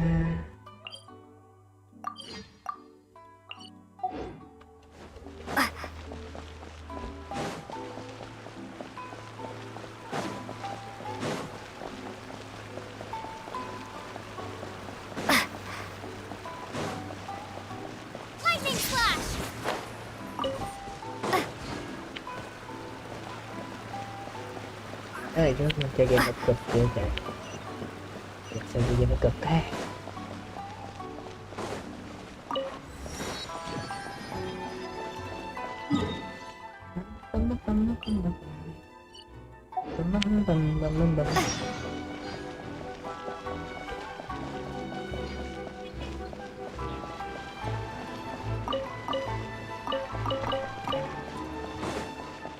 Nó có phải gọi là ăn cắp không nhỉ?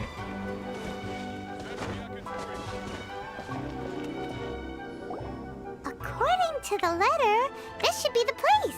Sorry, we don't serve the general public. Không tiếp I'm khách afraid you'll thường. have to leave. Ừ. We're not the general public. Well then, Khách đặc you must biệt be a nước couple ngoài of lấy wandering việc biển outlanders luôn là that sẽ snuck đi into the đi. nation, Rồi judging những cái by ăn your mặc là biết. attire. Trời, có cần phải nói chuyện gì không má? Are our clothes really so... The Yashiro Commission's seal. This must be from Mr. Đó, Tom. đừng bao giờ coi thường người khác. It seems Mua there's mình more to nuôi you, in không? which case, welcome to the Komore. Well, that sounds more like it.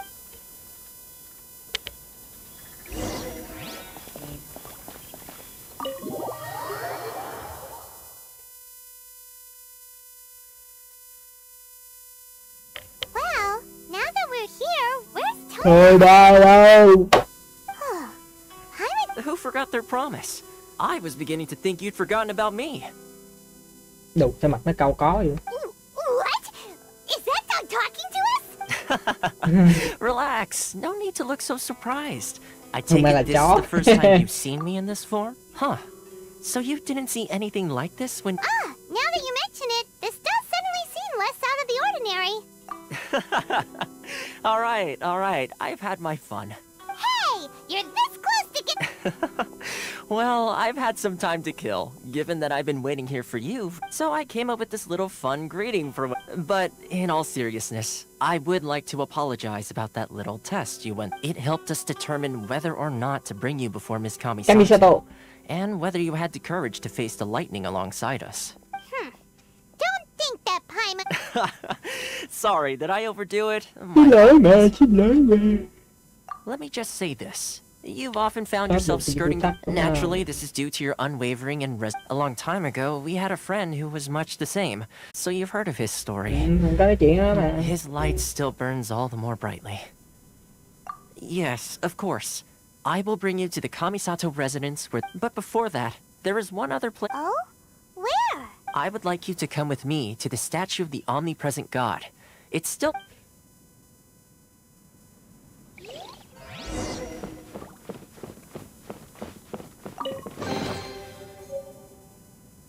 Jeez. Thì chăm mắt gìn tai.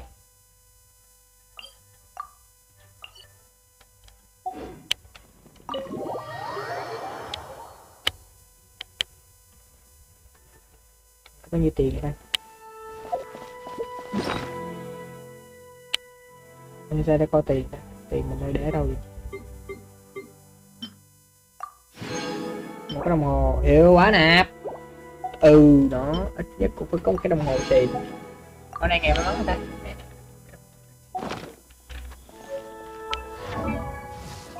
Cá ngon.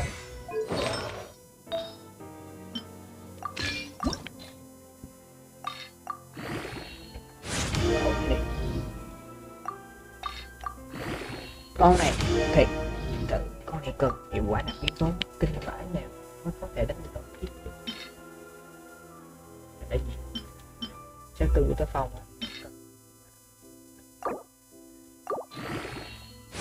Tầm 10 luôn.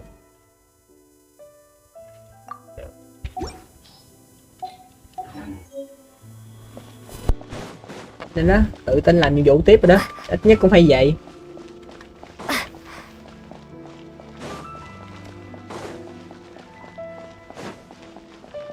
Sương mù.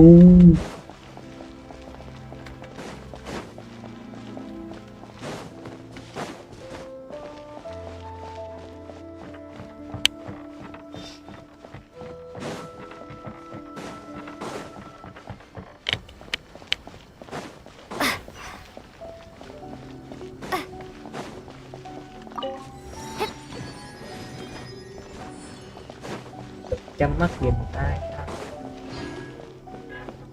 có hai cái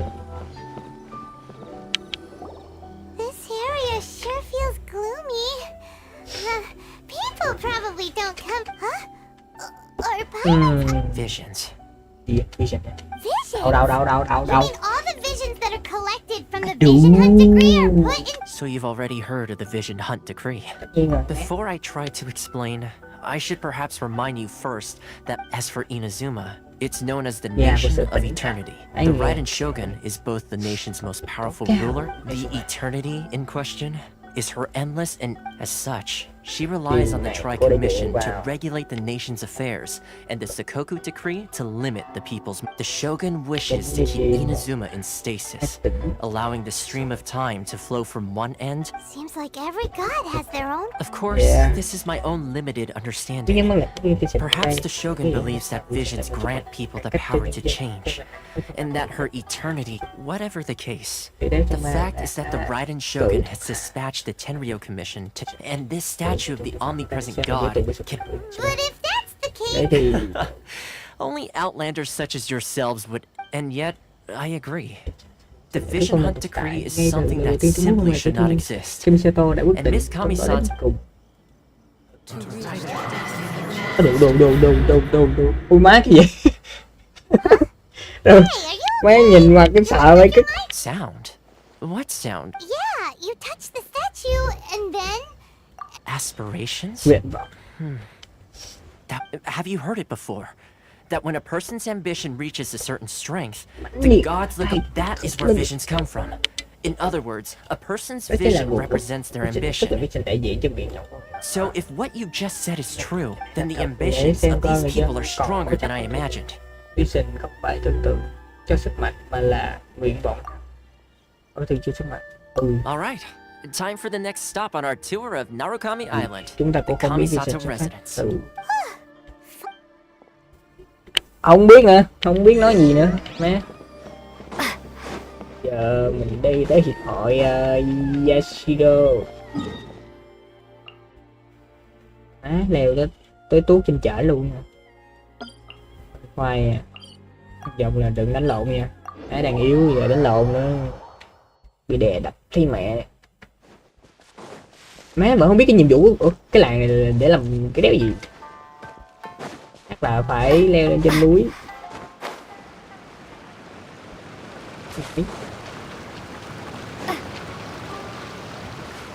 có đường sao cái con nhiều chút cho bự dữ vậy nên đánh nó không ta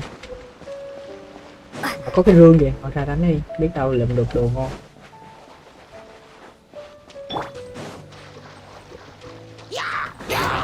gật đầu quên ngang số cái vậy chuyện sẽ đây chạy đi cái mẹ rồi thấy mẹ rồi thấy mẹ lụm rồi đánh tiếp ủa chiêu số người số thái đấy né chiêu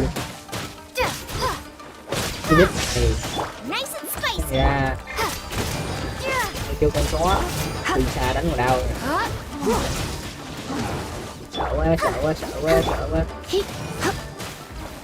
ui con này giảm sát thương kháng sát thương điện à gì đánh không vô má khó lắm có đồng hồ cái lưu đây nhưng mà cái lưu đây không có chơi cũng được bao nhiêu nguyên thạch sắp được 10.000 cố lên còn 5.000 gì 2.800 còn 11.000 nữa 11.000 nguyên thạch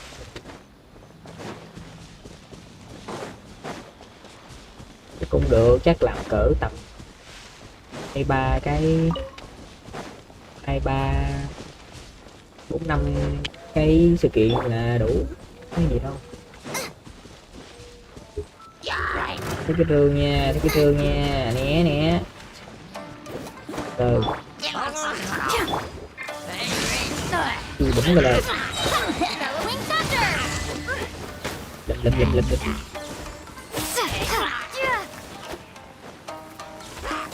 Né.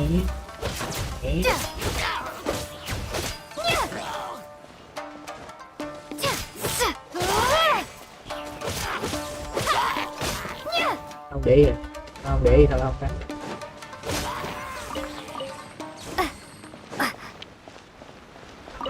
Lụm. I'll keep this close. Đường mà nó không, nó không âm u, nó cũng âm u đó nhưng sao nó sáng mà nó đẹp thế nhỉ? Bây giờ beautiful chị cũng có cái đường lấy không cái gì ngọc vân gì ngọc thạch âm vang đây là nó lập cái rương không ta, kiểu dừng của đi lên rồi đúng không?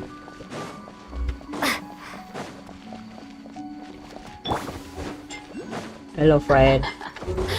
Are Cái đó gì vậy? here to play with me? Sao cái gì vậy? Let me amuse myself a little. Đâu rồi?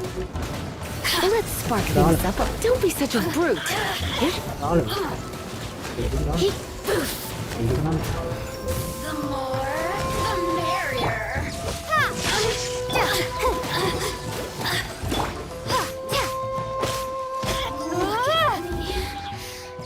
Đi ngã đi vô lụm tí đồ á.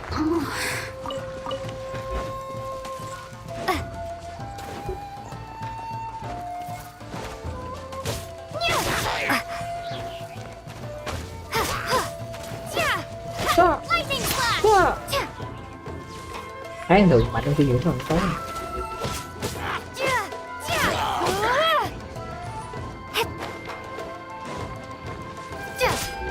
Ủa cái rương thử, ôi cái điệp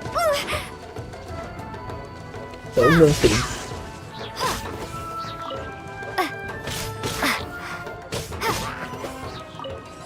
Tưởng rương xịn kệ có không sao, có đỡ hơn không.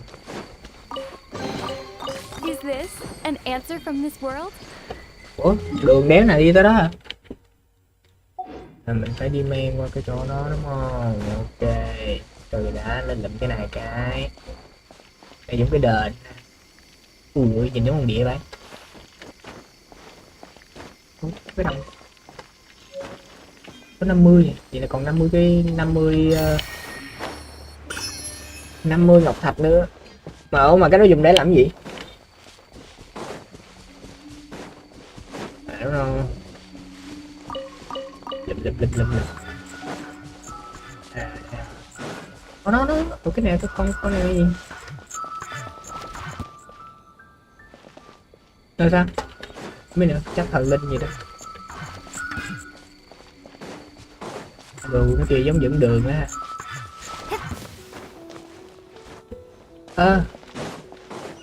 Anh xí à? Take this.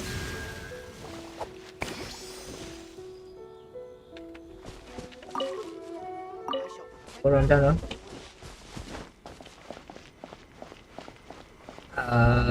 Cho chạy mẹ đi. Đi vô. Rồi cái cục trong này nó có cái tím rồi. Này không có thể trên mấy nhà ở dưới đất đúng không? Rồi cứ đánh lại đi cái hồi kiếm sao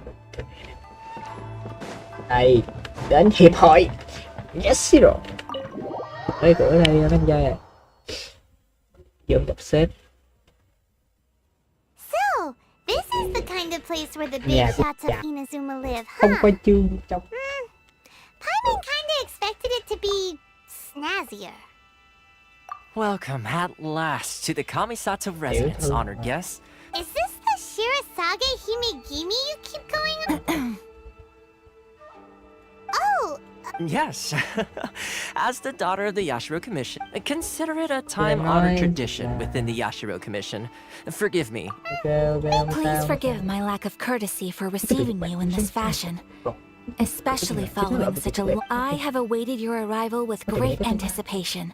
At present in Inazuma, in the name of the Vision, though the Yashiro Commission serves the Shogun, it is the people with whom we share close bonds. Given the contact we are required, a commission's power rises and falls. Traveler, lend us your power, and we can... Xin bạn hãy cho tôi mượn sức mạnh. Chúng ta nhất định có thể lật đổ à? Mày tính tạo phản à? Còn chị đến đây để gặp chị đẹp See, my thôi. lady, it's just like I said. This will take us nowhere. No, please! Wait! Please, don't go! I will introduce you to the Raiden Shogun on one condition. What are your wishes? They pertain to three Liên quan whose đến ba visions bất kỳ were chương taken trình from them. chờ. Perhaps Ok, nhiệm vụ kiểu đéo gì mình cũng gặp bả này. A warrior who guards Võ a sĩ bảo vệ village, thôn dân, a former samurai đã samurai từng who chấp helped carry hành out the Vision trong Hunt quá khứ, decree, còn kiếm and the đạo swordmaster ra với mục tiêu determined to đệ nhất become the best thế in thiên the hạ. Có world. liên quan với thằng Does ấy không Panda ta? get that right? correct. Cái gì thằng Please do all you Kazuma? can to help them. I will await your return. Ok được, chưa dễ không bảo. I'm sure you'll... Chưa dễ vậy. Ok, bây giờ nhiệm vụ của mình là mình đi kiếm ba cái người đó. Được. Đến làng của Đan. Ừ má, nãy vừa mới từ làng của Đan đi ra. Không biết cái nhiệm vụ đó gì. Không biết cái nhiệm vụ đó. Không biết cái nhiệm vụ đó làm sao. Let's see. Where's the person Ayaka told us? Why are you doing this? Nghe đây làm sao. Why leave all Nhiều of a lắm sudden rồi. after all the... Precisely. It's much too sudden. We've had the children are desperate for you to take them out to... That must be the guy Ừ, Ayaka ông này told us about. nãy có nói chuyện với ông này mất vision. Cảm thấy cuộc sống thật là không có ý nghĩa. You must also be here to try and convince Tejima. Yeah, Tejima has protected bạn this cái này place nó ever lên since canh him tủ keeping out the treasure hoarders, Bây giờ ending mất off vision any rồi, moment now. lấy về lộn. All Bánh of chay a hả? sudden, we will gladly apologize if that's the... Để xem coi lý do tại sao mày lại đi. If you want my opinion, it's clear that Tejima had done nothing wrong. And still, they confiscate. I can't claim to fully understand it. But I could, truth be told, we aren't sure whether trying to keep him here... Seems like he's a well-respected... Ừ, cũng đúng. Cái vision nó mày hiểm lắm thôi. You must be Tejima. So, Me? Tại sao It's not a question of why I không biết want to vì sao mày leave, lại but a question of true. And what made me want to come here 30 years ago? And why? I don't have answers to those questions because I can't remember it in the past. I knew I wanted to stay here. But whatever resolve I had... okay. Well, in that case, if we help... But if you can't Oh! Maybe if you just try a little... Oh, that reminds me. Last time I brought Tejima... I keep a diary? Oh, yes, yes. Mất vision là mất mẹ luôn chứ. What's more, I remember you said... Perfect! So if we want to keep Tejima from leaving... If you don't mind, we will leave you to... Chủ trà. Để mà nói thôi.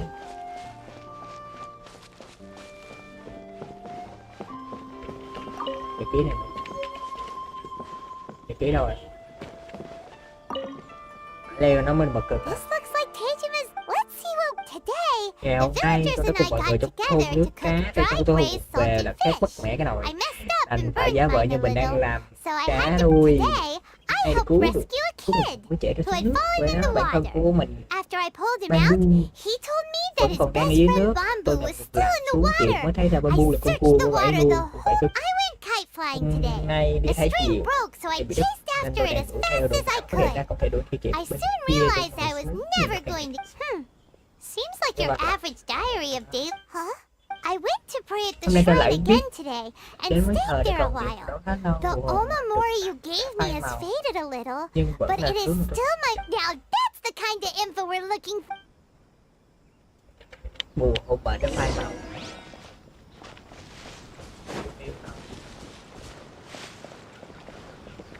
Xác bất tích.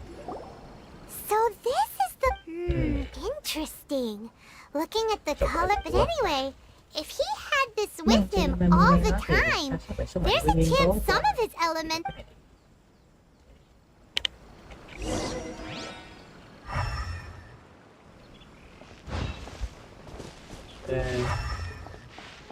Ok. Đi tạo nữa. Ok. Đi đăng nữa. Ok. Cái đéo gì đây? Here we are.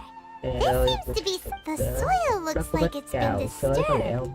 Maybe Tejima buried some... Must be something pretty amazing if it made him stick around. Ok, chào bạn ơi. Có cái gì đây? It looks like... Konda Village. Nếu như Sounds so familiar. ta bị chết Where is that place again? hãy đến làng của đa đợt ta. Nơi đó nhất định có thể cho một điều mái nhà bình yên. Có đá cái tên quá. Thì đây là con đa. So the reason Tejima came here was to wait for someone. But he's been here for 30 years. Well, let's go give Tejima... Nó đợi ai ở đây suốt 30 năm sao? Gì? Rồi, ở đủ. Well, I'll be. That's certainly my handwriting. Still, Có thật ra ở đây chờ it's một người clear suốt that 30 over năm. the years, Không phải là I đó, must nó have đã made biết a được note cái of chuyện anything gì. interesting. And just look, how could I have forgotten something so important to me? Cướp đi đã có thêm một thân mình thật trong Love, lòng. regrets, Yêu, tiếc nuối, everything I felt for tiếc her. nuối cho cô ấy. Oh. It's all no, not as. After all, I've forgotten who she was. Đã quên cô ấy là ai. Her face. It's as if she'd never been in my life to begin with. I think maybe not. Although, Nhưng mà nếu chờ what được if she were cô to ấy turn up lại eventually? không nhớ được tên Only thì có to làm cô ấy find when buồn. I think about it like that. How curious. Nè, tao thấy quên quá, Why vì am I sao được có thinking suy nghĩ like như this when I vậy? don't even remember who I shall remain. Tejima seems to be Đấy, không dealing... buồn, nhưng tại sao nó lại buồn? Just like Ayaka and Tomo were Nếu mất saying. sinh thì tất If cả you những lose your vision, thì tất you cả lose những all gì your liên hopes quan đến and tâm dreams nguyện too. sẽ biến mất theo. That certainly Đó là explains the nguyên state Tejima was in earlier. At hiểu least we hiểu. were able to help him. Ok, coi như này xong. According to Miss Hỏi ông đem Kami-san, coi đâu biết. Sao cũng vậy, giữ mình đợi bé cả đời nhưng không thể hiểu tại sao nhớ nội có vẻ đúng không phải không? Ok. Có được thêm tí thông tin.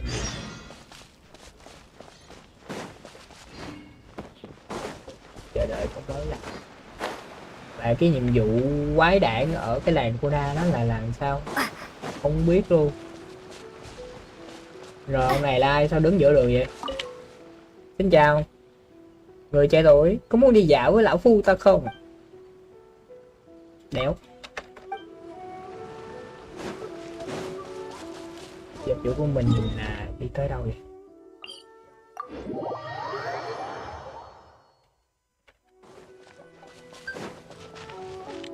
Oh.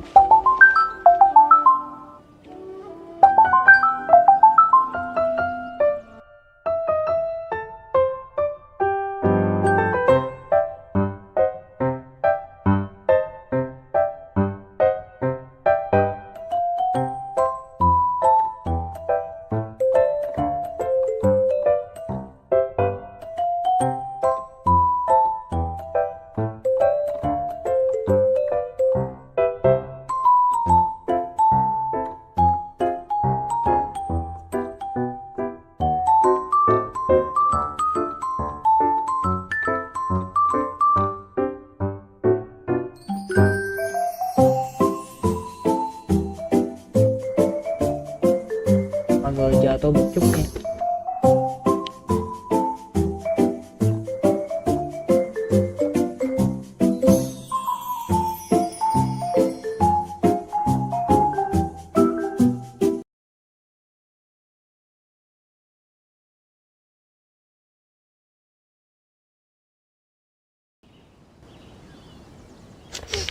Ok, chúng ta quay lại nè. Ủa má, để đâu?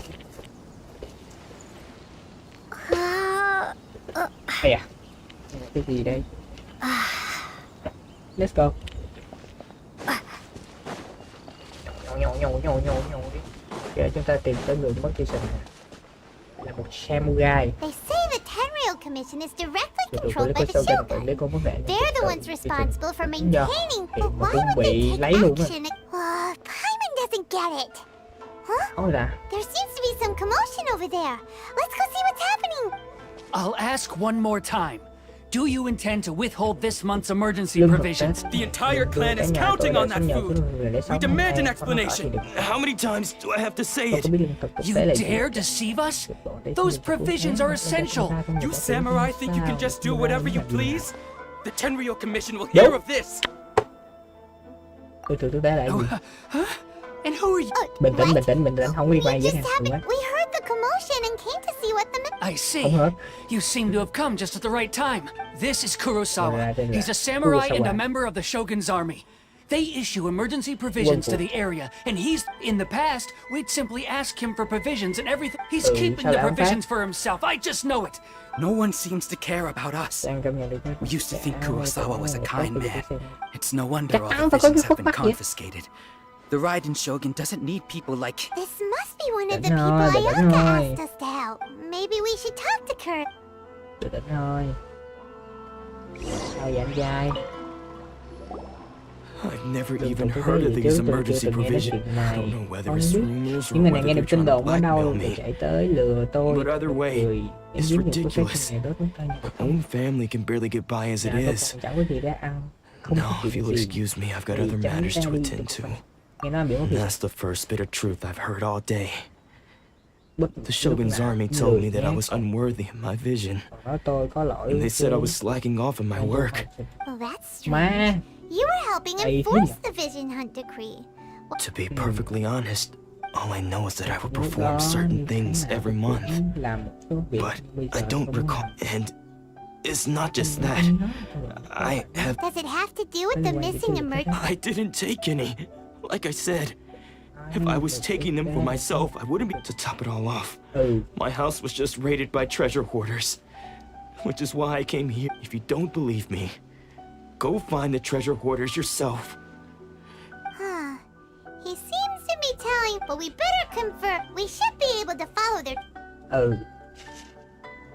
Để tôi kiếm xem. Nói.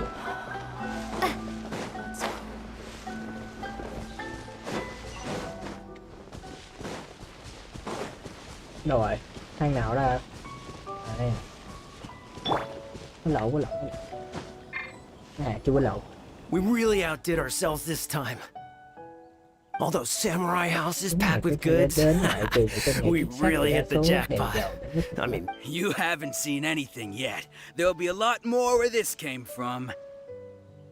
Today's just the beginning. I'll be leading you all on an epic journey of pit. You demand, boss.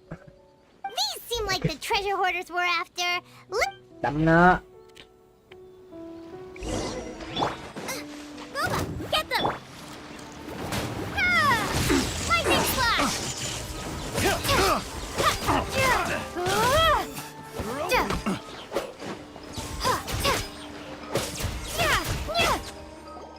Oh, dễ. Oh, there goes all the Mora. We worked hard to steal that, you know? Come on, boss. Not bad, kid. You ever think of joining the treasure Đeo. hoarders? Chắc chắn là I could đeo rồi. use someone like you, Kurosawa. So he's the one who sent you after us, huh? So what did you see inside? Food supplies. You kidding? That place was a complete mess. All we found was a strange-looking box, hopefully with valuables inside. Cái này mình mới làm cái gì ta? Rớt cái gì xuống ạ? Từ từ. À. Cái này là một chiếc hộp lớn.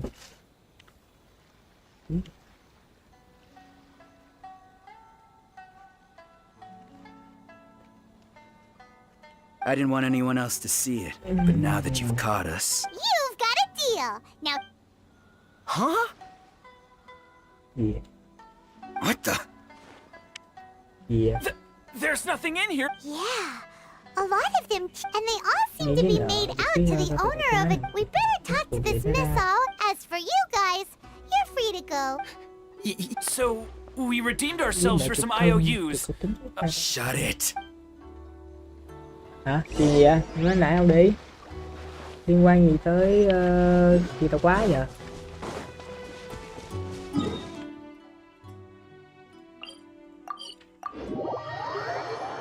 Ai không biết luôn. Hello.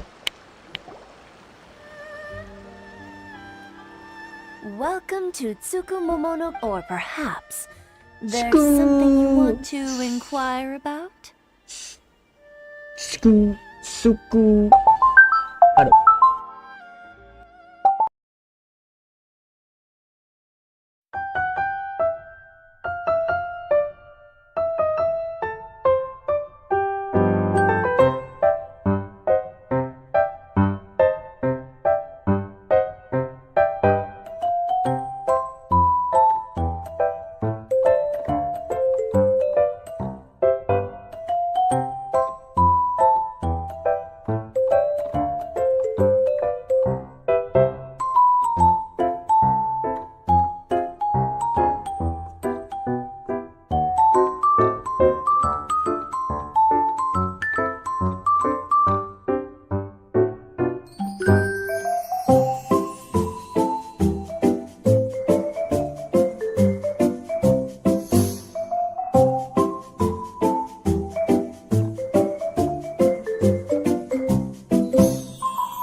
Có 2 đơn lận.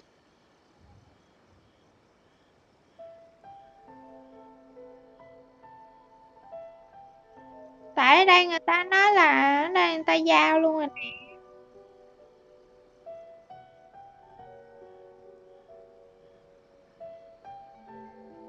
Cái hộp đó, cái mã đơn của nó là gì?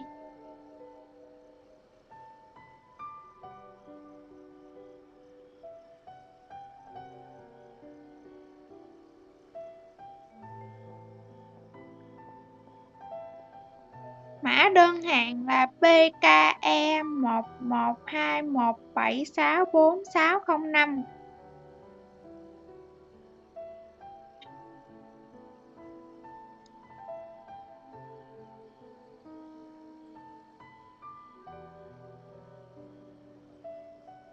Cái A92 à. Nhưng mà ở đây nó ghi là người ta giao cho Kiên luôn. Bắt đơn luôn rồi. 3 đơn. Một đơn là PKM 8.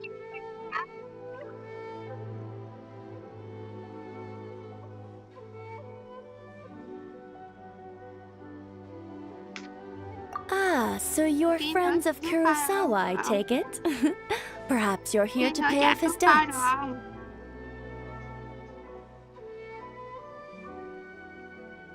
Ý là lát hồi like xong á. Whoa, let's not get ahead of ourselves. We're just here to learn where they all came from. How did Kurosawa end up owing you so much money? Did he buy anything super expensive here? Ok. Tổng 3 đơn lận á. Let me think. Kurosawa would come regularly to purchase large quantities of foodstuffs. Để He'd lên always chip put the mã payment on cái his own đơn account.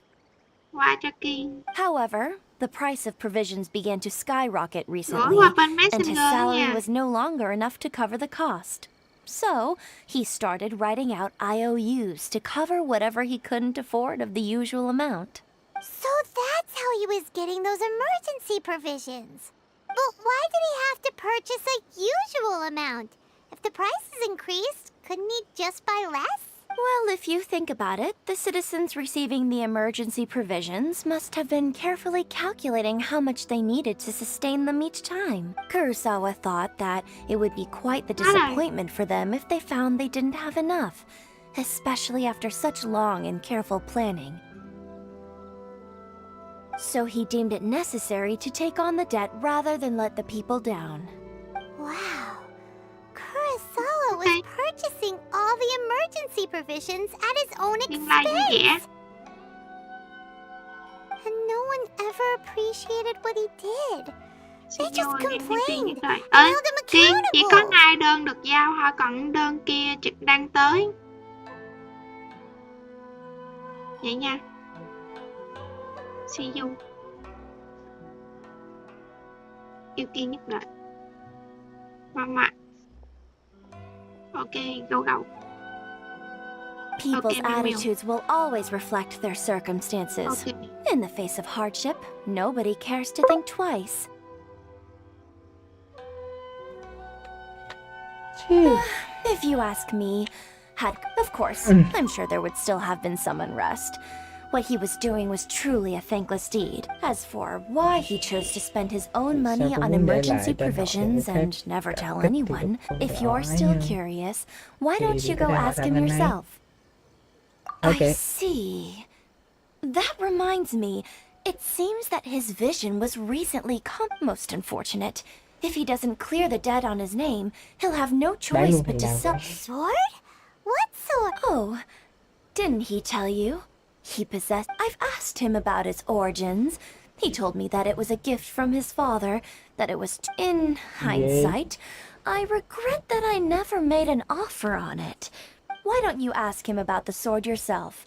Perhaps it'll even provide you with the answers you're looking for. Oh, but before you go, if you would kindly settle today's bill. But we didn't. Information is also. Don't worry. I won't charge much for information about Kurosawa. At least we now know where the emergency provisions. Let's go talk to Kurosawa again. Ok. Tài xí nè, để chút.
Đâu?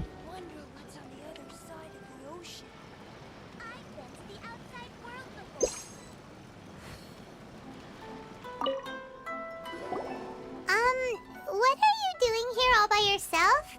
Where did those other two go? I presented them with a choice. Either they left or I drew my sword. They left. It turned out to be a real time saver, actually. Did you manage to track down the treasure hoarders? Everything. That just about sums it up. It turns out that you really were distributing emergency provisions, but they were all purchased at your own expense. Strange. Is that really the kind of person? I don't really have any such recollection. Why was I purchasing emergency provisions for everyone? But I could not deny that when I brandished my sword to scare those two away, I could sense that this sword was once wielded by my father. I remember once when I was young, I wanted to sneak out with the blade and show it off to the kid. What did he say? It would seem that I forgot many important things when all I can remember now is my father telling me that this blade bore his end. It said to me, Hey, if you look carefully, can you recognize the words? Virtue? Somehow those two words seem to explain everything. Taking on seemingly endless debts to make others happy. I guess that must have been my greatest ambition after all. But what use are virtue and justice? I purchased the provisions for those. The Tenryo Commission seized my vision. And the irony of all of it is, I'm incapable of being a good person. Yet I'm equally unable to be bad. Yet another trouble. When we get the chance, let's speak to Toma. In any case, we must never let him sell off that sword. Yeah. Seems like losing all ambition is a tip. Fortunately for us, let's go find the next morsel. Mà làm sao để giấu ổng?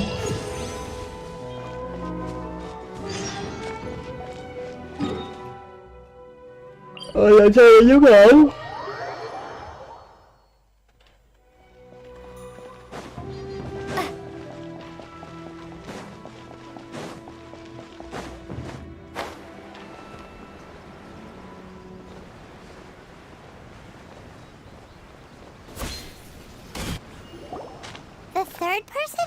Vision taken is supposed to be a famous sword. Paimon heard that he's the present-day master. This is his dojo. Luckily, there's some people. Nanako, don't worry. Sensei will be fine. Those thugs that challenged the dojo were strong, but he... Maybe, but I'm still worried about him. Things have gotten dangerous before in the past, but it's never shaken him. It's just because he's been possessed, that's all. Once the exorcism has taken place, he'll be right as rain. Hey there! Did something happen? Bại với chúng ta. Who are you? I don't care whether you're trespassers or just here to harass us while don't make me draw my blade, or you won't live to Bình tĩnh. You got it so wrong. We just came here to, Disciples? Yep.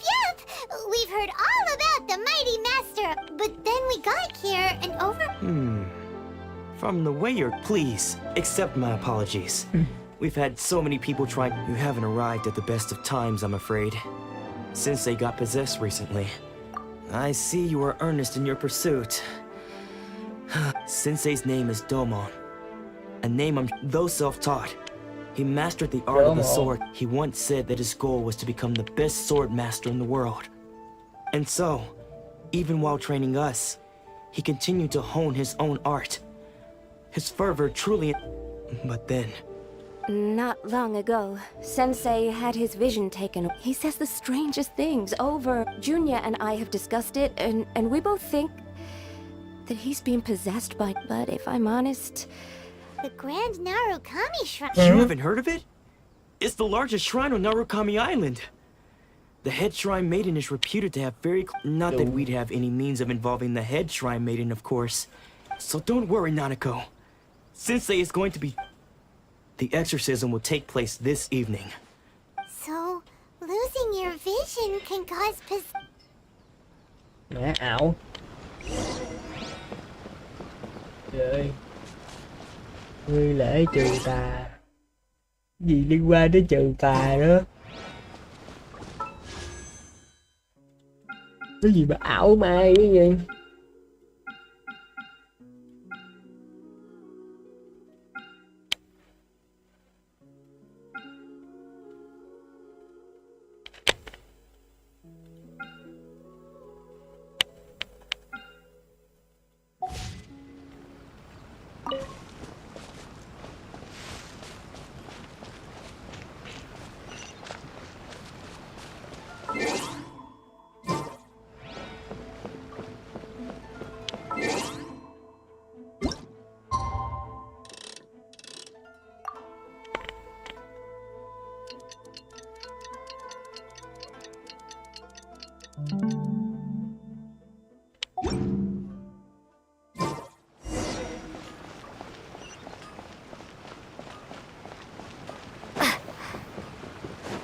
Ủa,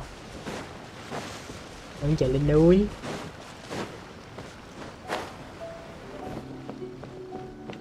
Cái này có gì không?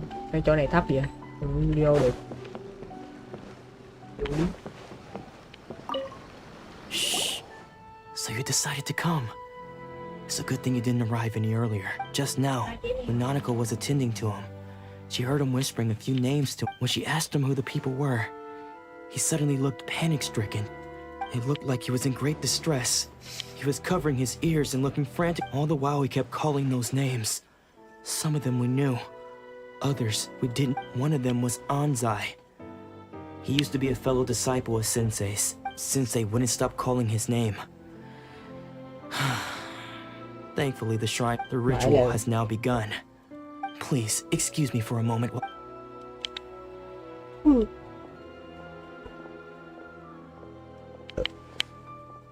Gì vậy? Gì? Hello? Huh? Who's that sneaking around? We won't let them get away with it.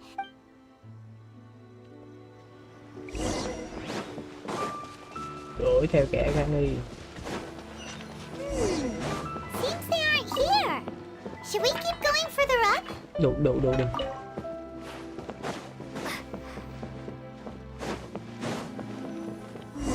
Is this definitely the right place? Cái này Let's look a little further up.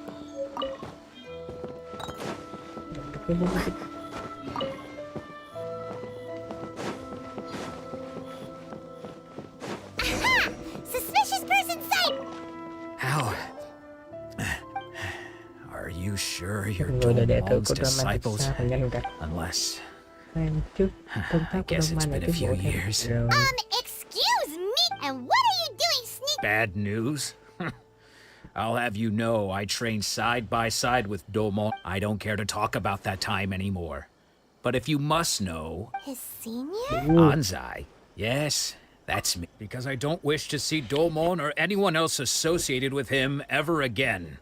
When we were young, we trained under the same swordmaster. I had begun training 5 years before him, and everyone looked up to me as a steady and dependent. Practitioners of Make-Yoshi Sui art seek to achieve stillness of mind, freedom from all agitation. But Domon was different. The first thing he did when he joined was go straight. Sensei scolded him and told him that the art of the sword should not be used for such vain ends. I thought so too at the time. But Domon began making swift progress. Only then did I realize that it was Domon who had lost. He was consumed by his singular desire to become the best in the world. He sought... Sure sounds like he meant business. So how come you don't want... Because until he arrived, I was convinced that I would succeed our sense. Of all the disciples, I was the most gifted. I had trained the longest. Everyone had high expectations. Domon's arrival changed everything. When we sparred, I lost not just the match. Later, I heard that he sparred with Sensei too. After that, I wanted nothing further to do with him. So, when I heard rumors that he had lost his mind, my first reaction was to dismiss them as... I decided to quietly come and see if it were true. So you see, I came here... Okay, you've heard my story. Seems like we got it wrong. Still, Paimon's not sure we should bring him. Ok, chúng ta đã biết được ông này Domon là người như thế nào rồi.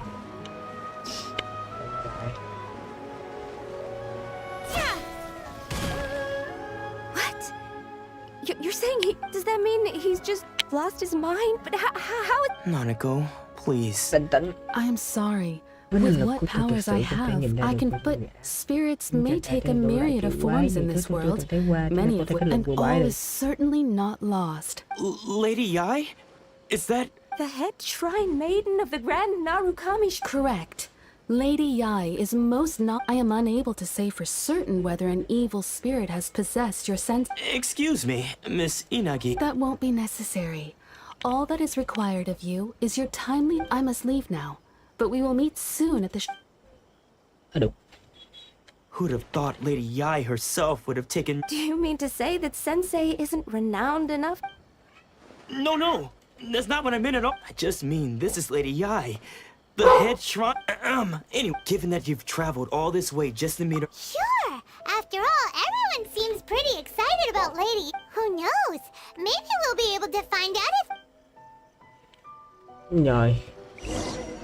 Giờ dán sát mình lên trên tới cái đền đó thôi.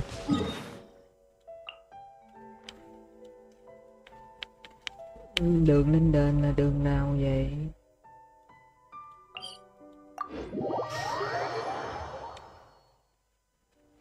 Chắc là đường này.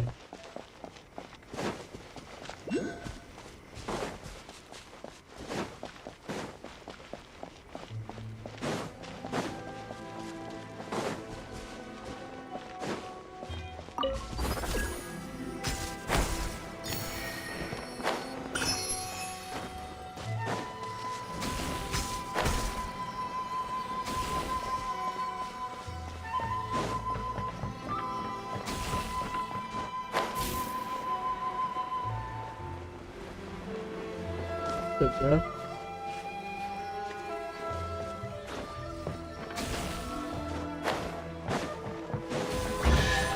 Có đủ. Is this an answer from this world? Đây là đâu? Tự nhiên nhìn ghê rồi. Lên đi lên tiếp.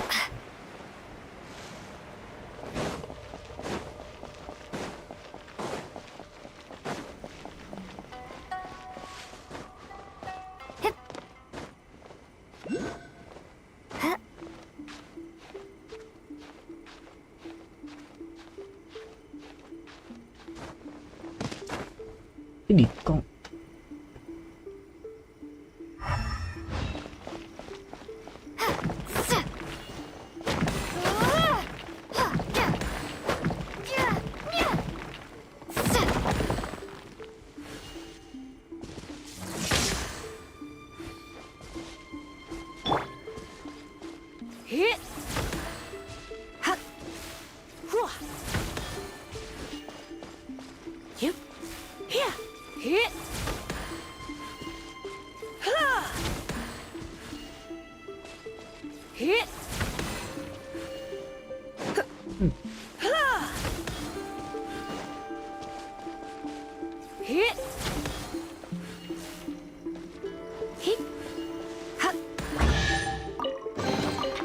No pain, no gain. No pain, no gain. Tôi đi lên. Tôi leo.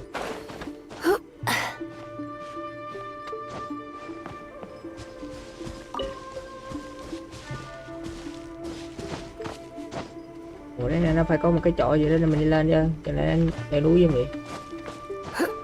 Mỗi lần đi chơi tài chắc mệt lắm.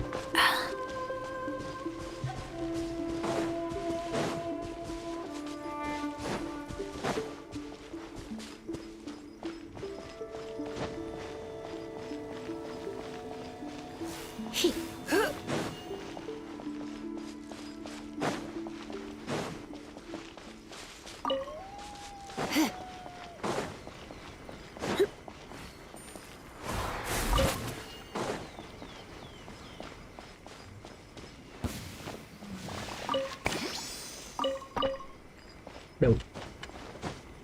Cái này mình bị lừa.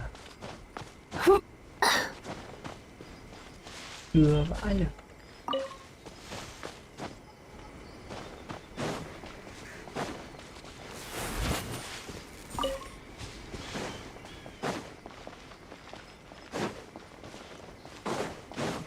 Đấy.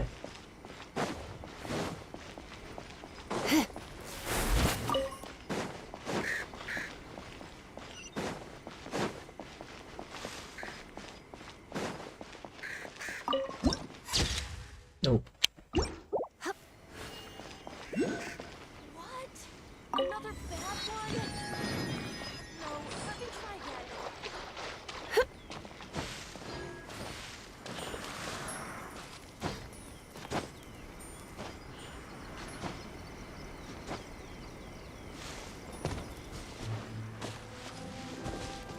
What?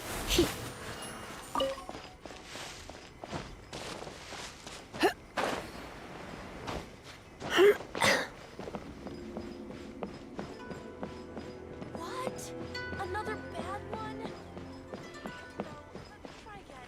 Okay.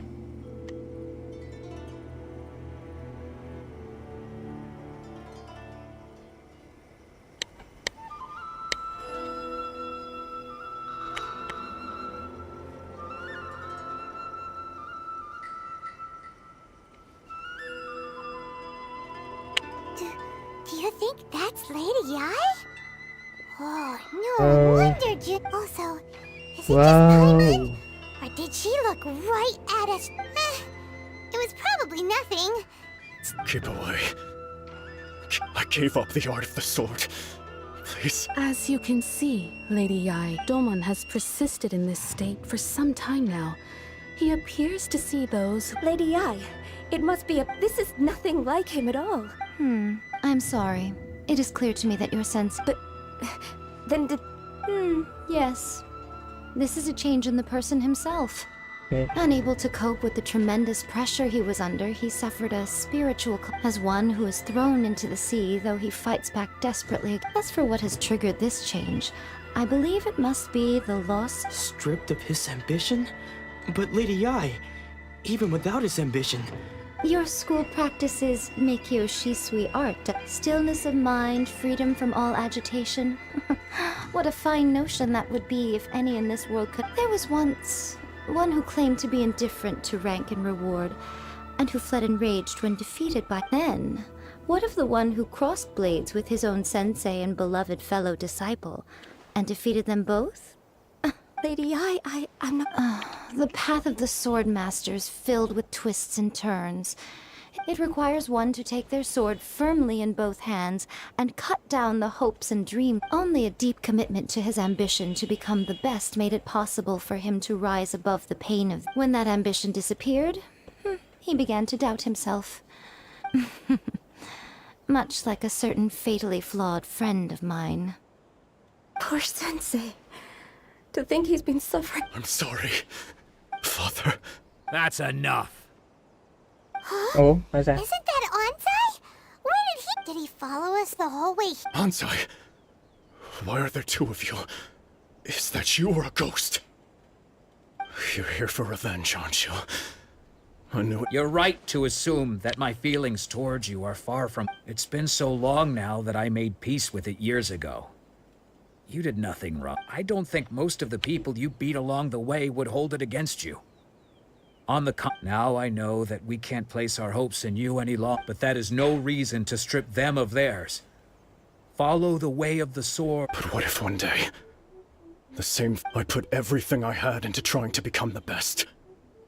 If there's a chance they'll end up like me one day, I'd rather they stay where they are now than go... Have you asked them what they think? Sensei, after you rescued me from the hands of the pirates, I told him I can't know whether I will suffer in my future, as I want to keep going until the day that I can stand before everyone with my head... Nanako's far from the only one. Goodness. You see? You can place the ambition you once had, and being stripped of your ambition is something that's never happened to me. So I can't claim to understand it. But I do know what it... So...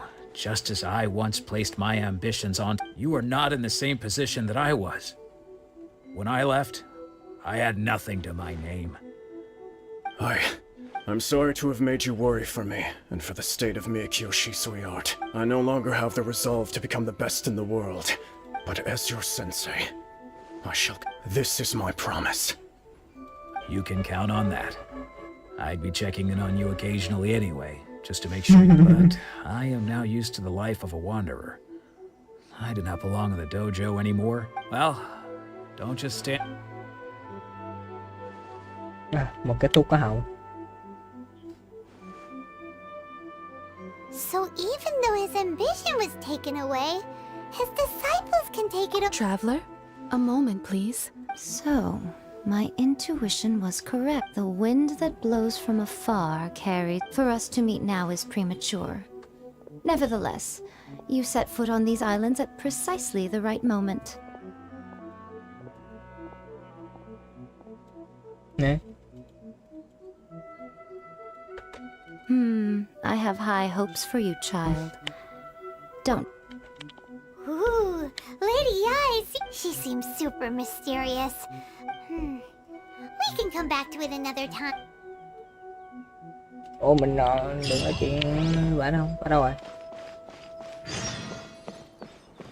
Where are you?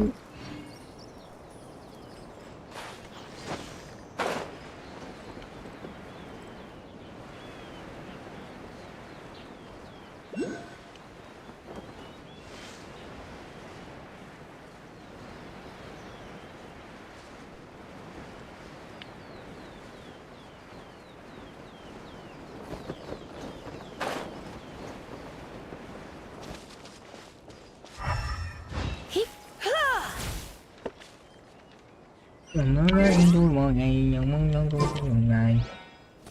Để tôi đừng muốn nói trong cha bao giờ. Mệt quá vậy ta. Mệt quá. Để cho mệt bạn thế nào rồi.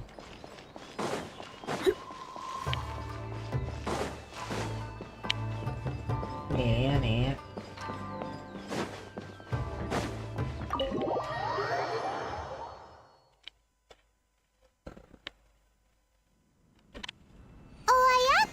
Guess who fulfilled all your wishes? Xong bao nhiêu vụ này? Ayaka!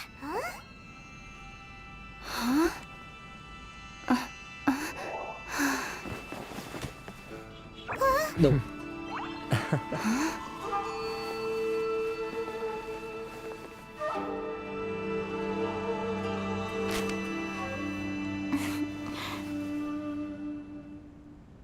Đùng. Traveler, Paimon. It is a pleasure to finally meet you both. I have heard all about how you helped our three friends.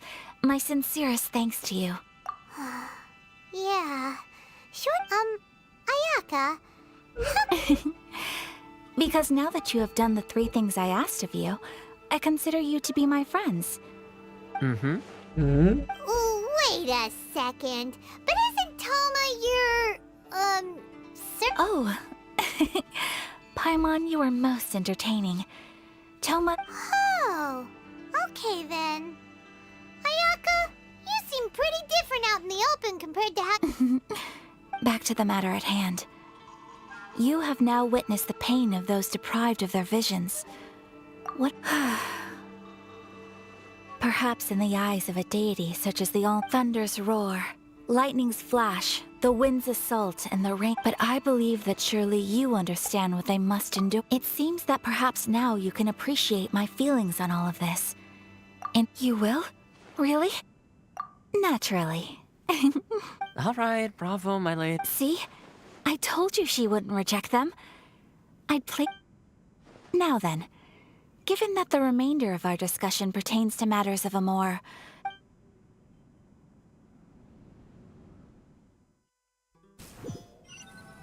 Cảm ơn chị em dịch chuyện tôi. Please continue without me. So, what's the deal with this? This is land that was gifted to the Yashiro Commission by the Shogun. The Kamisato clan has the exclusive right to plan. Such privileges exist due to the Yashiro Commission's role in... Oh, Paimon gets it. Gotta keep a bit of mystery, right? Once the number of ceremonial affairs conducted in... Makes sense. Perfect place. In any case, we can talk freely here. I presume you have a few questions?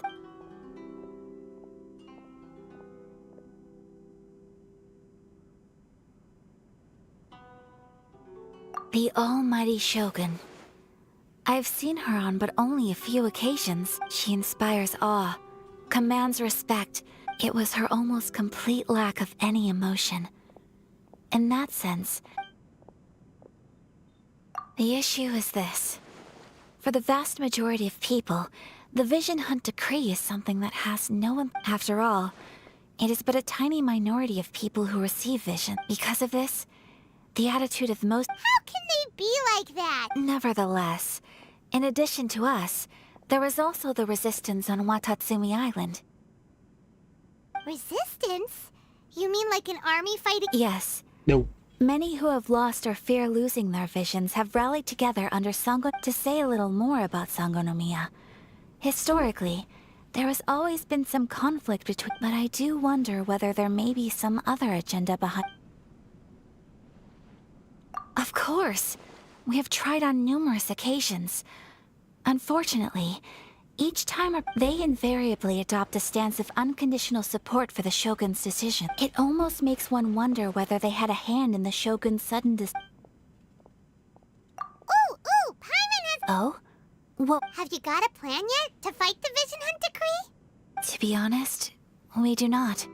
What? Please, do not forget that challenging the Vision Hunt Decree is tantamount to challenging a deity. So... Well, for the moment, all we can do is try and reduce... For example, by providing vision... You're telling Paimon... Don't underestimate the talents of the craftspeople in Hanamizaka. To the naked eye, they're counterfeits. The problem we are facing right now is that Master Masakatsu... Darn! Yes.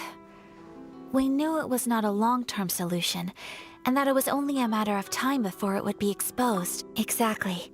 I feel the same way. But given mine and Toma's identities as part of the Yashiro Commission, breaking him out of prison would risk dragging down the reputation. By no means. When you are ready, go to Hanamizaka and look for a Giờ mình sẽ đi cứu người. Nhưng mà vợ á,